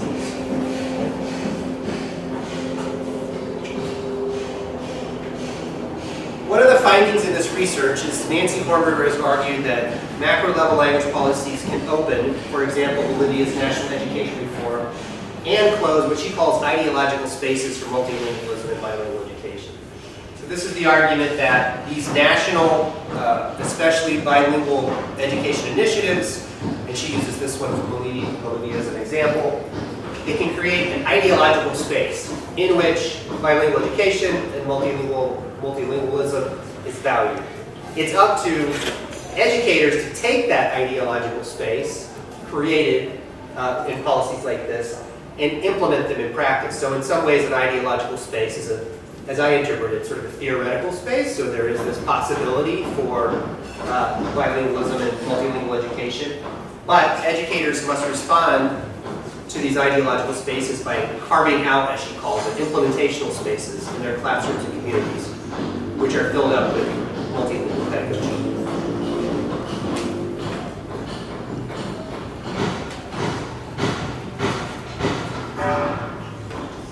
So there is, I would argue, this tension between critical approaches that focus on the power of language policies to marginalize minority languages and their users, and the emphasis on focusing on language policy processes and how teachers and other language policy agents are active negotiators of the language policy process.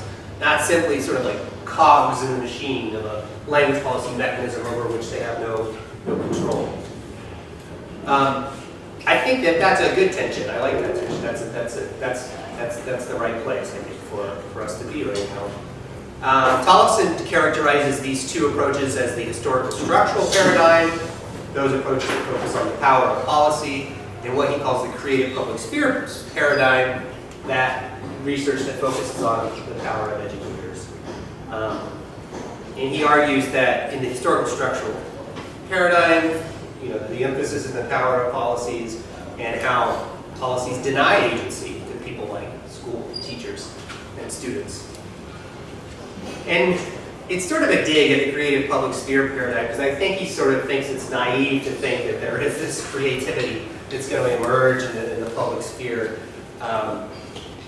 But he does say the distinction between these two paradigms rests on the focus of the research and not necessarily on any firm theoretical division. And in fact, I would argue that all of the research that he's characterizing as being influenced by this creative public sphere paradigm emerges from, or at least leverages the tools of critical language policy. Furthermore, as I've argued, both are committed to an agenda of social justice that resists dominant policy discourses that marginalize minority languages and their users. So I think that the emphasis a lot of times is more one of focus, as he says. So which part of the policy process are you going to be interested in? He also mentions that it's sometimes up to the temperament of the researcher. So for example, those that use ethnography to study language policy processes, they tend to emphasize the agency that people have because they're interested in the decision making that people engage in. So it could be a matter of emphasis.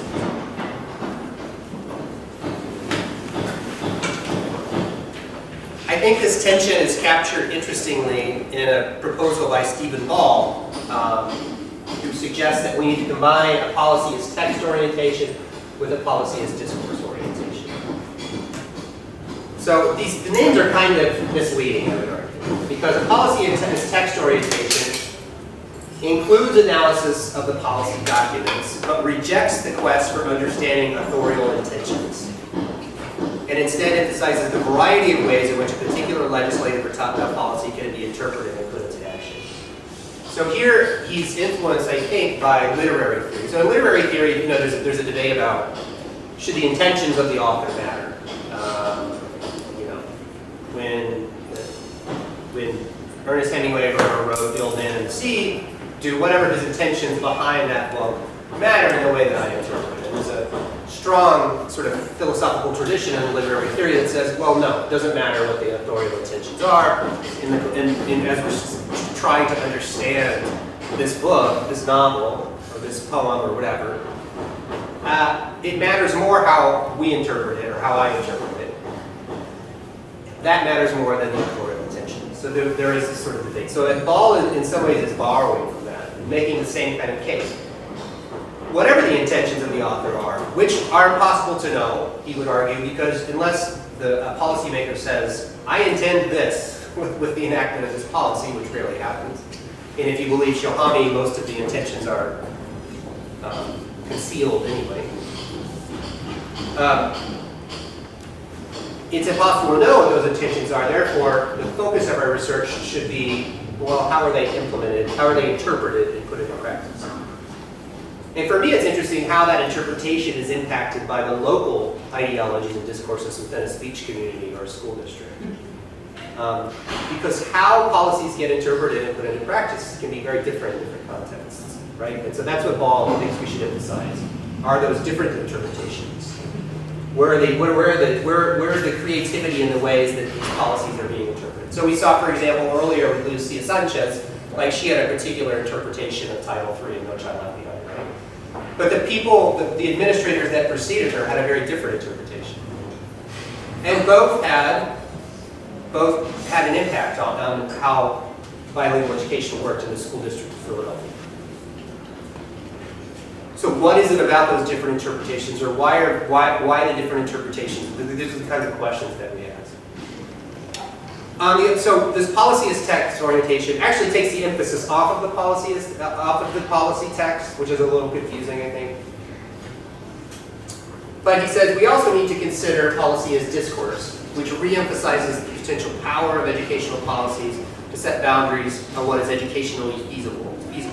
While a plurality of readings and interpretations are possible, so while we might want to understand and study the variety of interpretations, we need to appreciate the way in which policy ensembles exercise power through the production of truth and knowledge as discourses. And in particular, the interpreting the policy in a way that sort of responds to dominant language ideologies, he would argue, is often privileged. So I think we see that interpretation from Lucia, for example, but not necessarily in the administrators that preceded her, who saw the flexibility in how we interpret and appropriate language policy. Any questions or comments at that point? One thing. Yeah. This is, well, we were talking about the gender language policy of the university, and Thomas was telling me that in some fields of the university, in some parts of the university, if you make a research proposal without gender inclusive language, you can have a no because of it. Like you have to rewrite it, which is the interpretation of a part of the community, which is closer to the activism and all this field, or to the genesis of this policy of the university, while in other fields like, let's say, biology can, or maybe in, let's say the medical field, I feel if you produce your thesis, you don't have to use it at all. Because I actually proofread thesis from, I think it was medicine, and they use the masculine for talking about themselves being women, so it's like completely different. So I think this is related to masculine pronouns become generic, right? It's sort of a generic pronoun. Yeah, so it's meant to include everyone. It's because of the interpretation of the field regarding this policy and how it is produced and used in different parts of resources. Well, it sounds like it's a disciplinary distinction too, in the sense that it sounds like, if I'm interpreting it correctly, that maybe in medicine and natural sciences it's less important to adopt that policy than it is in social sciences and education. Yes. And maybe, I mean, that could relate in part to epistemologies, so the beliefs about research. So, I mean, there is a belief in, I mean, the idea that if we change the way we talk to one another, it's going to change the way that we think about one another, right? I mean, that's the goal, is gender equity, right? I mean, that's the exclusion of gendered pronouns or using he in the generic sense in the United States, that policy was a product of feminism, which was promoting gender equity. I mean, so I assume that it's similar here. So, but that's also sort of tied in with these ideas that if we get people to talk in a different way, they might think about gender relationships differently, which has this very superior Worfian, superior Worf. Yeah. And so if we change the way people talk, we might change the way they think. I mean, whether this is intentionally laid out in these policies, I think it influences the ways that we think about. And I think a lot of times we're influenced by Michel Foucault's idea of discourse, and the fact that if we can change the discourse, maybe we can change people's minds. But more than the way that it changes the way we talk together, it changes the way we write, more than the actual discourse. Because we have to write it down in order to respect equality between genders. But when we are talking together, we still do the same. Well, I can't say the girl or the boy if I'm talking with one of my colleagues. I'm a psychologist, but talking about an experiment, I can't say boy and the girl doing the experiment. I just say the children. However, in English it's easier because you can say children without any gender. Without any gender, that's true. But the thing is that we change. I don't understand how you get around that though, because you have to use los niños. Los niños, las niñas. I was writing down 2 or 3 proposals of projects recently, and so I have to write it down for all the. So did I used to say los niños y las niñas? And it's only when you have to read it or write it, because when you have to read it, it's. Well, that was going to come first always. Huh? Los comes first or las? Los. Oh, it changes. It can adapt the character of a political position. If you begin using feminine, it could mean that you are doing it on purpose with a political proposal. It's the same. I mean, it's the same in the U.S. Academy. I mean, scholars will intentionally use she. It's that's sort of they're making a political position in some ways. This seems to look slightly different to me, though, because this language policy is focused on social justice, right? The goal of language policy is to do the opposite of marginalization. So it's interesting to think about that as sort of a distinct kind of language plan and policy, and how it fits into these frameworks.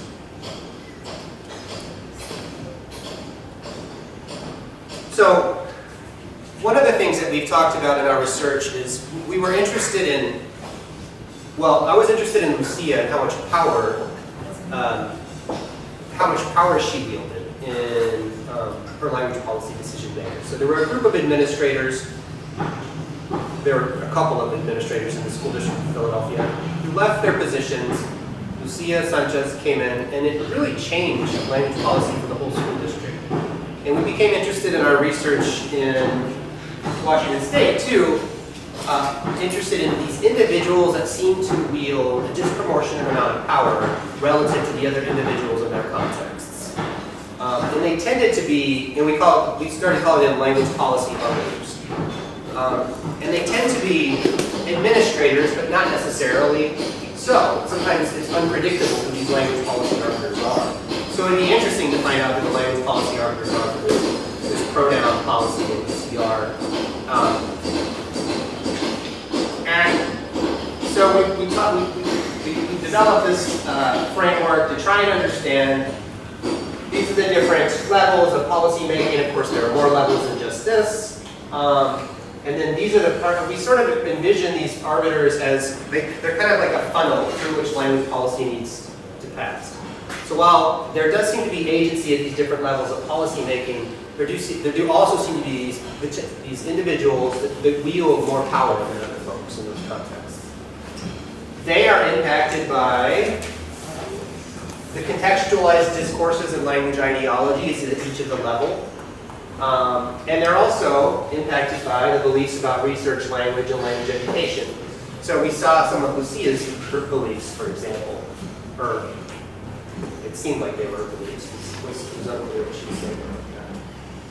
And so, while it's important, so our argument is that while it's important to respect the power of multiple agents across different levels of institutional contexts, to be creative and unpredictable, there also do seem to be these particular individuals, these arbiters, and the power of the arbiter is such that, so for example, in that meeting that Sanchez had with the teachers get positioned as mere implementers of the policy. They're no longer engaged in the policy-making process, right? Because they're not linguists, according to Lucia. And so their job is simply to implement what she's saying. So, again, it's this balance between the power of educators and other policy agents to be creative and unpredictable in the ways that they interpret and appropriate policy. But still, there are some folks within the policymaking process that get privileged as arbiters, and this speaks to the power of these language policy agents. Interestingly, in our work in Washington, it's different. Also, a state in which they have Spanish-English bilingual education and Russian-English bilingual education. And we found one of the reasons that the bilingual programs get started and one of the reasons that they stay going is because of parental pressure. So parents will pressure the district to keep the programs running. But it's particular parents who wield their cultural capital to do that. Namely, it tends to be the middle-class English-speaking parents, because they recognize, I would argue, their own cultural capital within the school district. And so you're dealing with this complicated issue of, we might not have those bilingual programs if these middle-class English-speaking parents weren't advocating for the programs.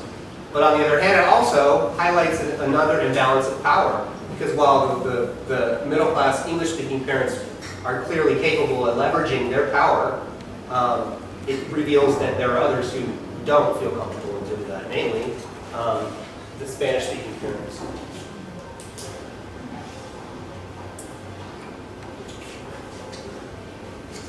Okay.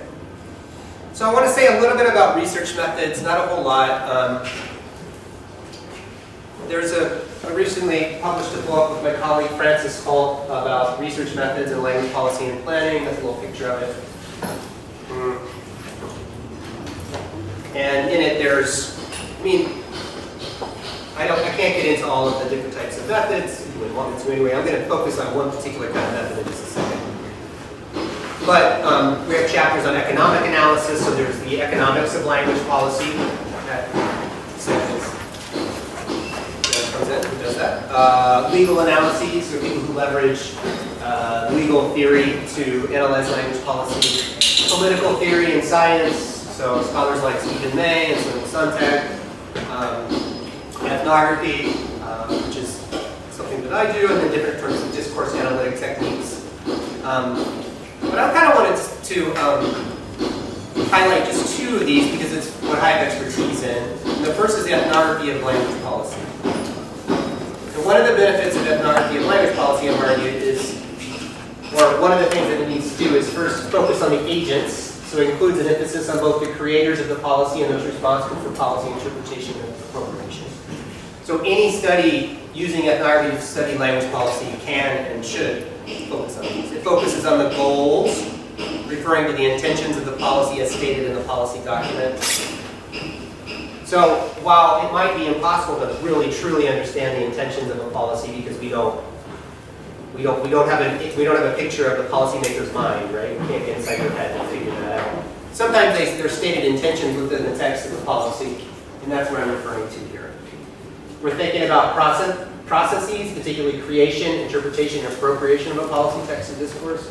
So a policy is created by someone, it's then interpreted by someone, both people who are responsible for creating it sometimes and other folks, and then it's appropriated in practice. And we intentionally use the word appropriation following Brad Levinson because it highlights a more agentive type of, it's not just pure implementation. The educators and people who are engaged in implementing policy do so in creative and unpredictable ways, so we intentionally use the word appropriate. And then it can focus on the discourses that engender and perpetuate the policy, the discourses within and without the policy, and the dynamic social and historical context in which the policy exists. That's something that ethnography is particularly good at because it provides a good picture of the context. It's hot here.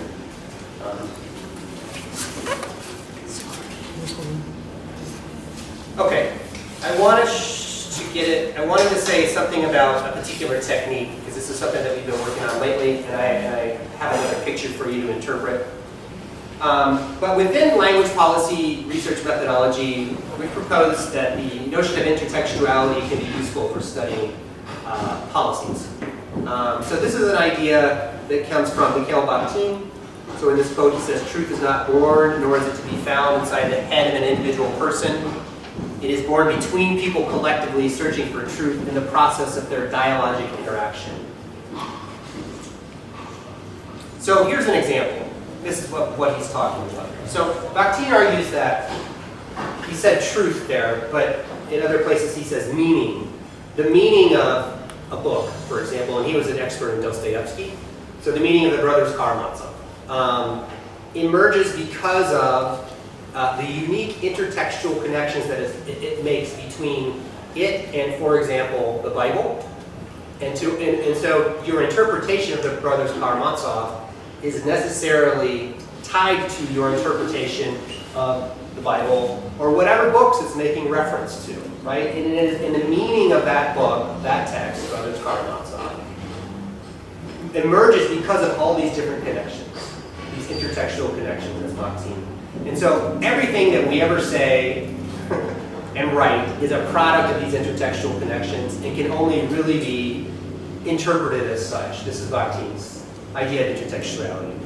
So I wanted to show you an example. I recently read a book called, and they actually have a television show now, called American Gods. Have you all heard of that show or the book? Yeah. So it's a science fiction. It's by Neil Gaiman, and it features this character Shadow and this other character. And so Shadow. So the storyline is this. There's this character named Shadow. He gets out of jail, and this other character named Wednesday is sort of picks him up from jail and is sort of kind of showing him this new world. And the new world is inhabited by these gods that came from all over the world and for some reason settled in the United States. So you have these African gods, and I'm giving it away, but Wednesday ends up being the Norse. It ends up being Odin. And there are all these gods, and they're talking about. Wednesday says, and this is a reaction to Shadow. Shadow is lamenting the loss of his wife because his wife dies before the book starts. And Shadow says, so Shadow's doing that. And then Wednesday responds in this way. That is the eternal folly of man, to be chasing after the sweet flesh without realizing that it is simply a pretty cover for the bones or food. Right? So, how we interpret that statement by Wednesday depends on a number of different things. One, whether we've read other texts in which the connection between the product or the point of our existence simply being warm food, right? Which shows up in, for example, Shakespeare. So Hamlet says, "You're warm as your only emperor for diet. We fat all creatures else to fat us. We fat ourselves for maggots. Your fat king and your lean beggar is but variable service. 2 dishes put to 1 table. That's the."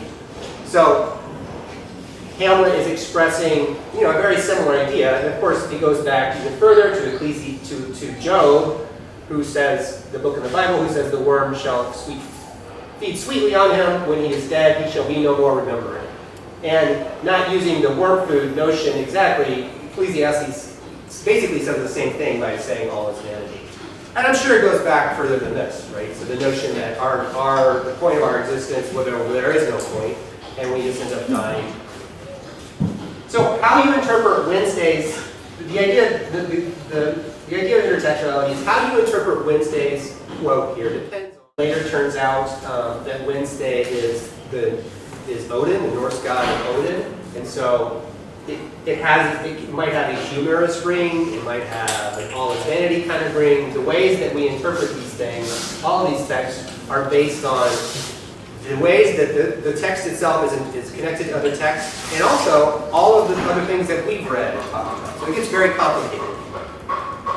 So let's look at an example, and then I'll continue to talk about that. So here's a sign. Can you all see that? So this is a sign from a little town in where I live now, which is Iowa. It's a small state. It's composed entirely of little towns. So Marshalltown is the name of the town. As you can see, someone spray painted Mexico over it. And the interesting thing about Marshalltown is it's experienced a lot of immigration from Mexico and other places, and a lot of more Spanish being spoken in the community. And they have a bilingual education program actually now. We're working with them too.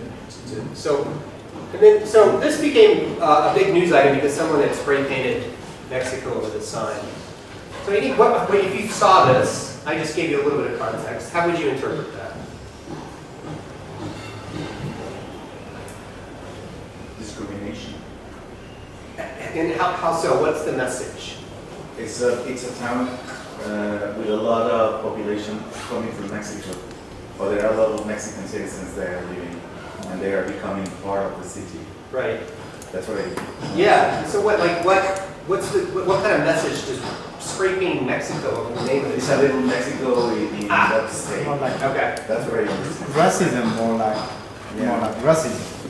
Yeah. Say that the town is becoming Mexican. It's becoming Mexico. Yeah. But it depends on the spray painter, right? Because Yeah. if it is someone non-Mexican, it could mean like some racist non-Mexican. It could mean like this town has gone to hell. It's Mexico now. Or if we're one of the immigrants, it would mean, well, it's appropriation. This is our town now. This is our kind of town of Mexico. So without that context, I think it's a bit hard to interpret. Appropriation.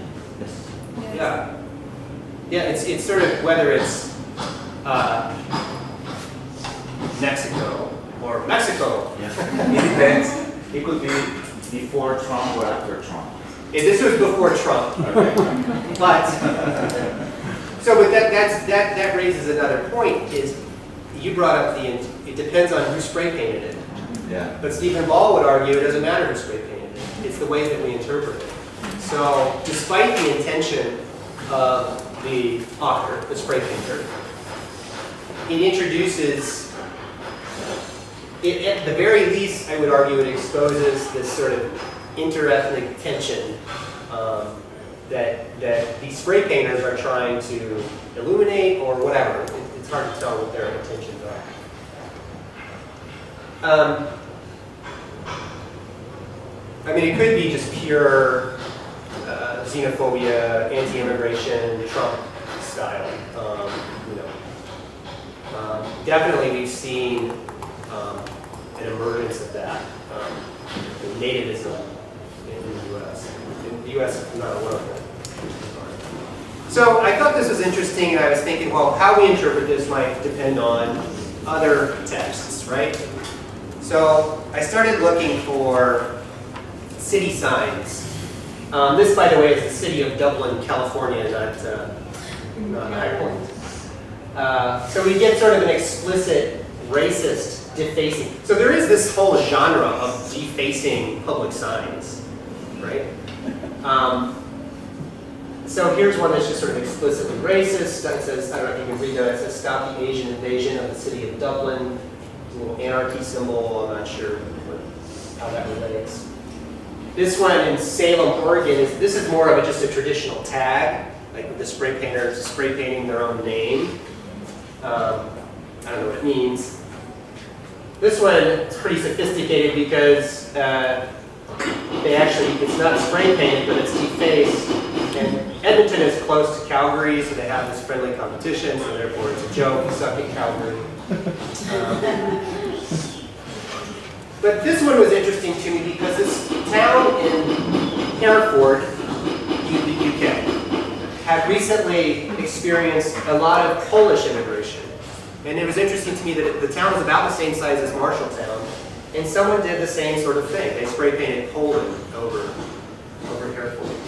So are the spray paint artists of this aware of these intertextual connections? I don't know. But it does change the way we interpret it, or might change the way we interpret it, if we look at these other signs, and this genre in general of public sign defacement. So here's another example that we were talking about earlier. The one nation, one language, monoglot ideology. So we have Teddy Roosevelt. This was sort of a famous thing that Roosevelt said in the United States. He said we have room for but one flag, the American flag. We have room for but one language here, and that is the English language. More recently, David Cameron has said each of us in our own countries, I believe, must be unambiguous and hard-nosed about this defense of our liberty. That includes making sure that immigrants speak the language of their new home and ensuring that people are educated in the elements of a common culture and curriculum. But there are intertextual links that go back much further than this. So, for example, we have Kim Sejong of Korea saying that people of the entire country should value, love, and use our language, Korean, and script as the basic and primary language of our country. So this monoglot ideology goes back a ways, I'm sure, it goes back further than this. Right. So a little bit more about intertextuality. We've seen some examples.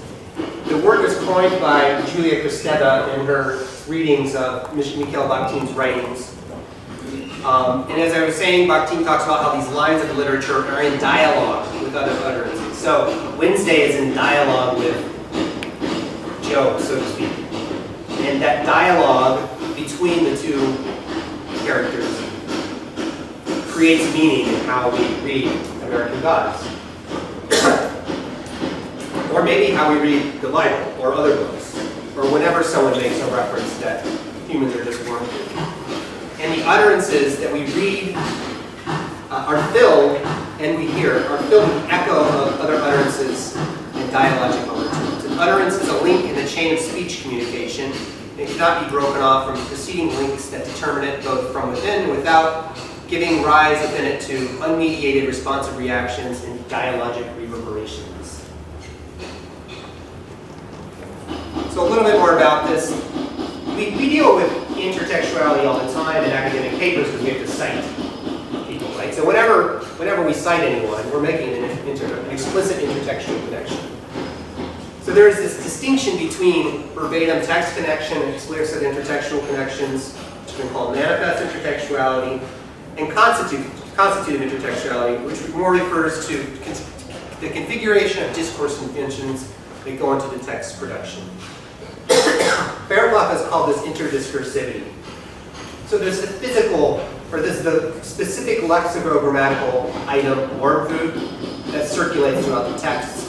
But there's also this notion that life is meaningless, which circulates through lots of cultures, not just the ones that use the word food metaphor. So there are these other interdiscursive connections as well, as Eric Clough argues.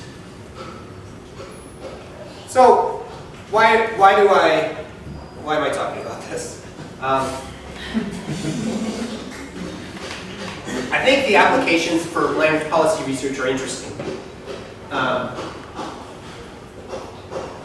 So number one, just if we're thinking about the meaning of a policy text, these intertextual connections should be considered.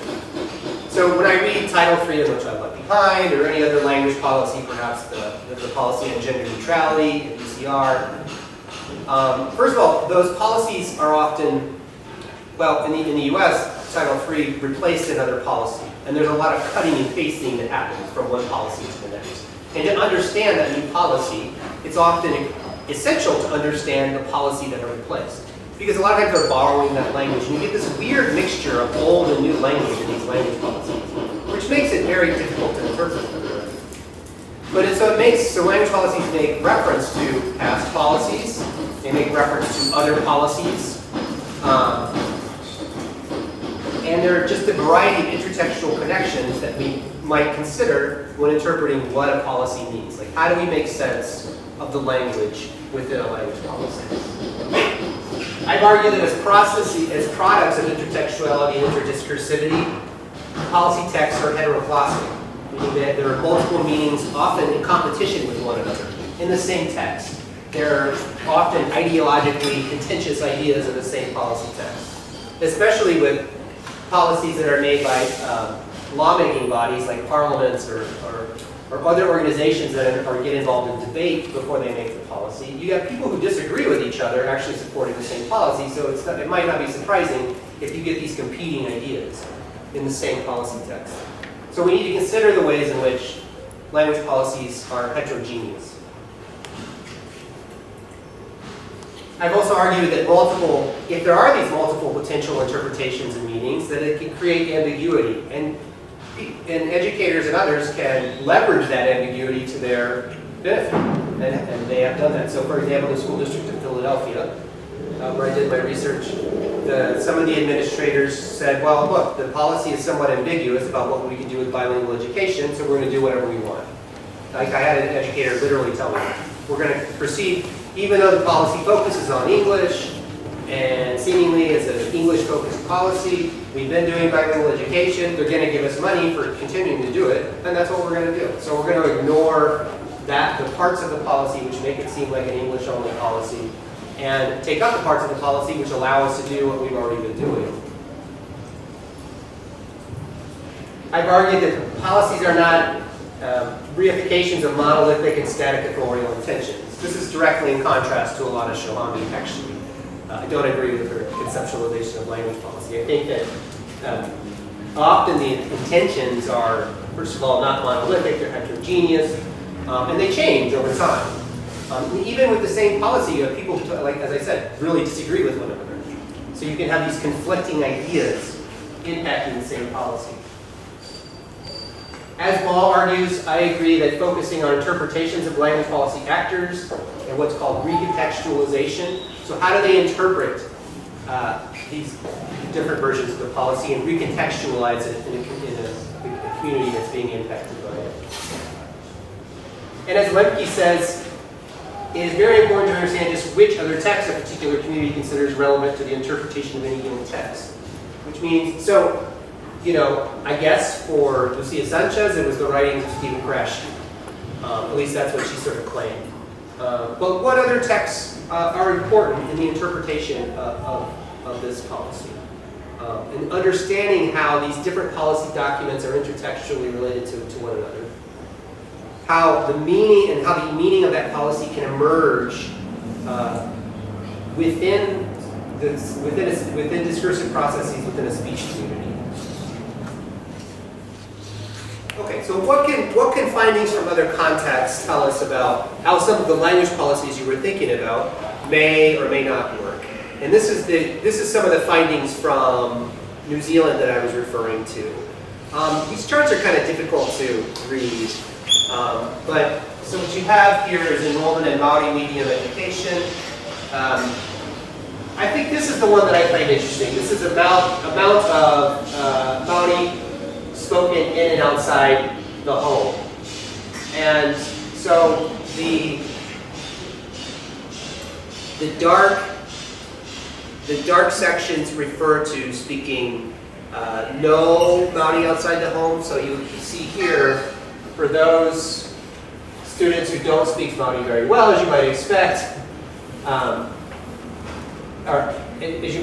they're not speaking very much Maori to begin with. But what you see is across the groups, they're speaking more Maori, as I said, outside of their home than they are within their home. And this is kind of a surprising finding because what's happening, it seems, is they're using Maori not to talk to their grandparents. It's they use Maori at school, or they use it at other sorts of official functions. And so I think Fishman, for example, would really warn us against the impact of this Maori. So Maori is an official language of New Zealand. They've implemented Maori bilingual education. But how sustainable is this when the kids aren't using Maori outside of the classroom? And then what is the long-term stability of this strategy? And I know, scholars like Joshua Fishman would ask serious questions about how this is going to work over the long term. At the same time, what if Maori does become a language of education? Is that necessarily that? So one finding is that national multilingual language policies can do open spaces for multilingual education, but there's this question about whether, top-down implemented language policies that implement bilingual schools, what kind of impact they have in maintaining that language over a long period of time. Right? We'll see with all of these initiatives in Wales and New Zealand. Another finding that we've argued about, this is one of the schools in which I did my research in the School District of Philadelphia. So I argued that local multilingual language policies can do open spaces for multilingual education in minority languages. So even though we saw a shift in national language policy in the United States from the Bilingual Education Act to Title III, if you remember that language policy, which was focused on English, the educators in the School District of Philadelphia, as they suggested, said, well, that's fine, but we're going to interpret the parts of the policies that support our implementation of bilingual education, and that's what we're going to do, and that is what they did. But it took organization at the local level, it took advocacy for these programs, with parents, with teachers, convincing people that that it works, convincing people that that it's going to improve the education of their students and their children. And that took teams of educators and researchers, right? It really took a lot of people in a local context to do this. It's interesting to see, too, when you think about national multilingual language policies. So we have a Native American Languages Act in the United States, which in the 90s provided money for the education in indigenous and native languages like Navajo and many, many others. The network of indigenous educators and activists and scholars is kind of interesting here because that language act was based on what they had done in Hawaii in terms of promoting Hawaiian Creole and other Hawaiian languages. And what they had done in Hawaii was based on New Zealand. So they looked to New Zealand, and so it's interesting, these networks of indigenous educators and activists and how they impact each other. So we could use that. So Teresa McCarty writes about Rough Rock School, which is was a Navajo language school, it was a boarding school, which not Navajo language, it was a boarding school national and local language policies can do closed spaces for bilingual education. So she documents how throughout, even within the 20th century, these Indian boarding schools would be used to eradicate the indigenous languages like Navajo. The students in these schools were forced to cut their hair. They were forced to practice Christianity a lot of times at the schools. They were subjected to harsh corporal punishment if they spoke their native languages. So it's a very dark, and McCarty sort of documents this in her ethnography about Rough Rock, and she's interviewed a lot of people who were in the schools.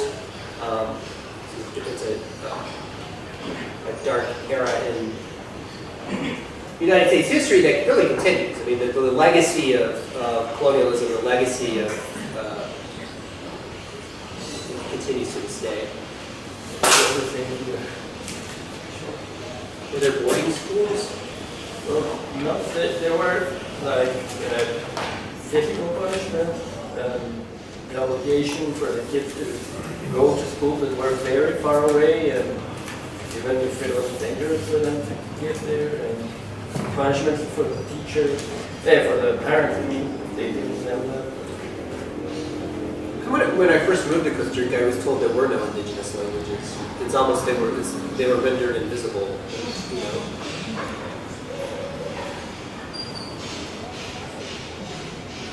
So another finding is that macro level language policy is not necessarily enough, and local multilingual language policy is not necessarily enough either. So this comes from, I'm thinking about the work of Beckerman in Israel, who studied Hebrew, Arabic bilingual schools, and found that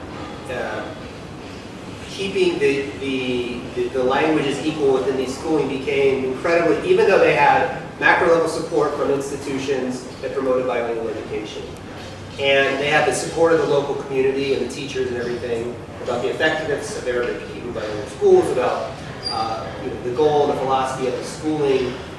Beckerman argues that larger dominant political discourses, which create tensions between Arabic and Hebrew, were too much for the school to overcome, and they had to give up.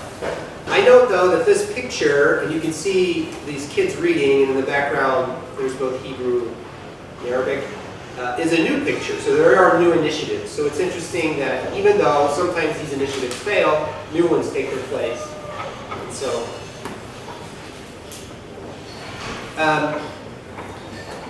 so teachers have agency. So as Mohanty and her colleagues argue when they're talking about Indian language policy and education, teachers are not uncritical bystanders, passively acquiescent of the state practice. In their own ways, they resist and contest the state policy, or rather, in the Indian context, absence and injustice by default. It's quite clear that the agency of the teachers in classrooms make them the final arbiter of the language education policy and its implementation. And then specifically responding to Shahami here. So one of the things that, is another powerful finding is the power of English in globalization processes encouraged by organizations like the British Council who have a vested interest in seeing English spread throughout the world. We see hiring practices throughout the world which encourage the hiring of English speakers from what Kashru would call inner city countries, right? UK, the United States, not India, not Jamaica necessarily. And, I think, as I argued, often there is an element of racism in these hiring practices that's both covert and maybe not so covert. It's interesting that we see more and more, as I was talking about in Colombia, the word bilingüe is used to describe people who speak English, not necessarily people who speak Spanish in some indigenous Colombian language. And it's becoming sort of accepted as, fact that by increasing the capacity of English in a particular country, well, here we have the Minister of Education from Singapore saying learning English allows us to access the perspectives and heritage of the English-speaking world. Okay, it connects us with the world of science, technology, and global commerce. At the global level, English, this is the same Minister of Education. English allows Singaporeans to participate in a knowledge-based economy where English is the lingua franca of the internet, of science and technology, and of world trade. So there's this sort of implication that by encouraging everyone to learn English, it's going to improve the economy of the country, it's necessarily going to improve the economic prospects of the individuals who learn English. But I think, as McKenna would say, that's naive, and actually economic research doesn't support that notion. So, I think it's important when we hear those things repeated as accepted fact, that it's not a fact. It's a theory, or it's an argument that by learning English, if you want to get a job where you need to speak English, learning English is probably a good thing. But there are many English-speaking countries, for example, that are poor countries, right? So it's not necessarily English speaking. It's not necessarily correlated with economic prosperity, and we need, I think, as researchers and scholars, we should need to push back against that idea. Well, now that you're talking about learning English, or let's say any other language that would be profitable, because that's what we think it would be. I've seen many cases of students that have graduated from universities with university levels of English, but they cannot get a job because they only know the language. They don't know what to do with that language. Right. So there you go.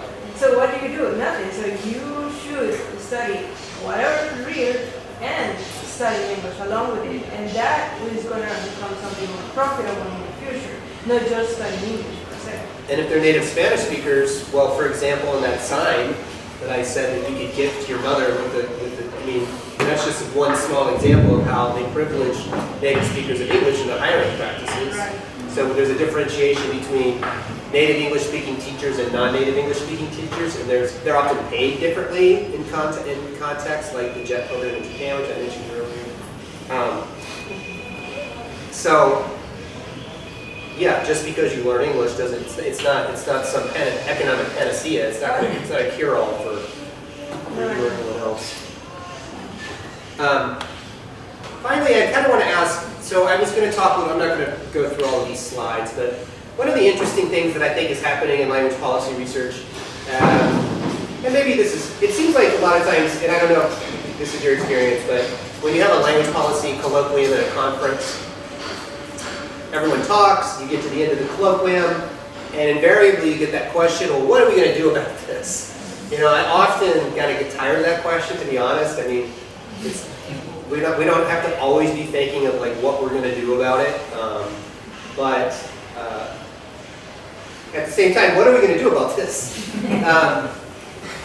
And you know, it's interesting to see language policy scholars like Angel Lin, for example, sort of challenge traditional objectivist notions of research. Not that everyone needs to do this, but this is sort of for herself and for maybe folks who are engaged in more of a critical research paradigm. But she said this includes self-reflection on one's position in institutional hierarchies and an interrogation of how such institutional hierarchies produce and reproduce domination and subordination. In the critical research paradigm, both the researcher and the researched are subjects of knowing and enter into a dialogue on equal terms.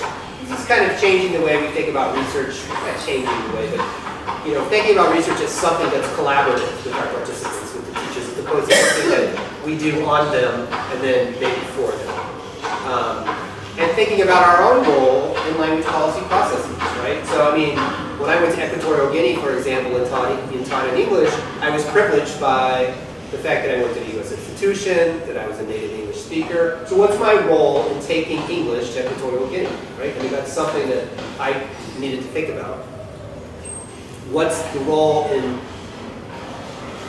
the spread of English to Equatorial Guinea? What happens if Huli and Fang and other indigenous African languages get eradicated? I mean, this is one of the challenges of the spread of English.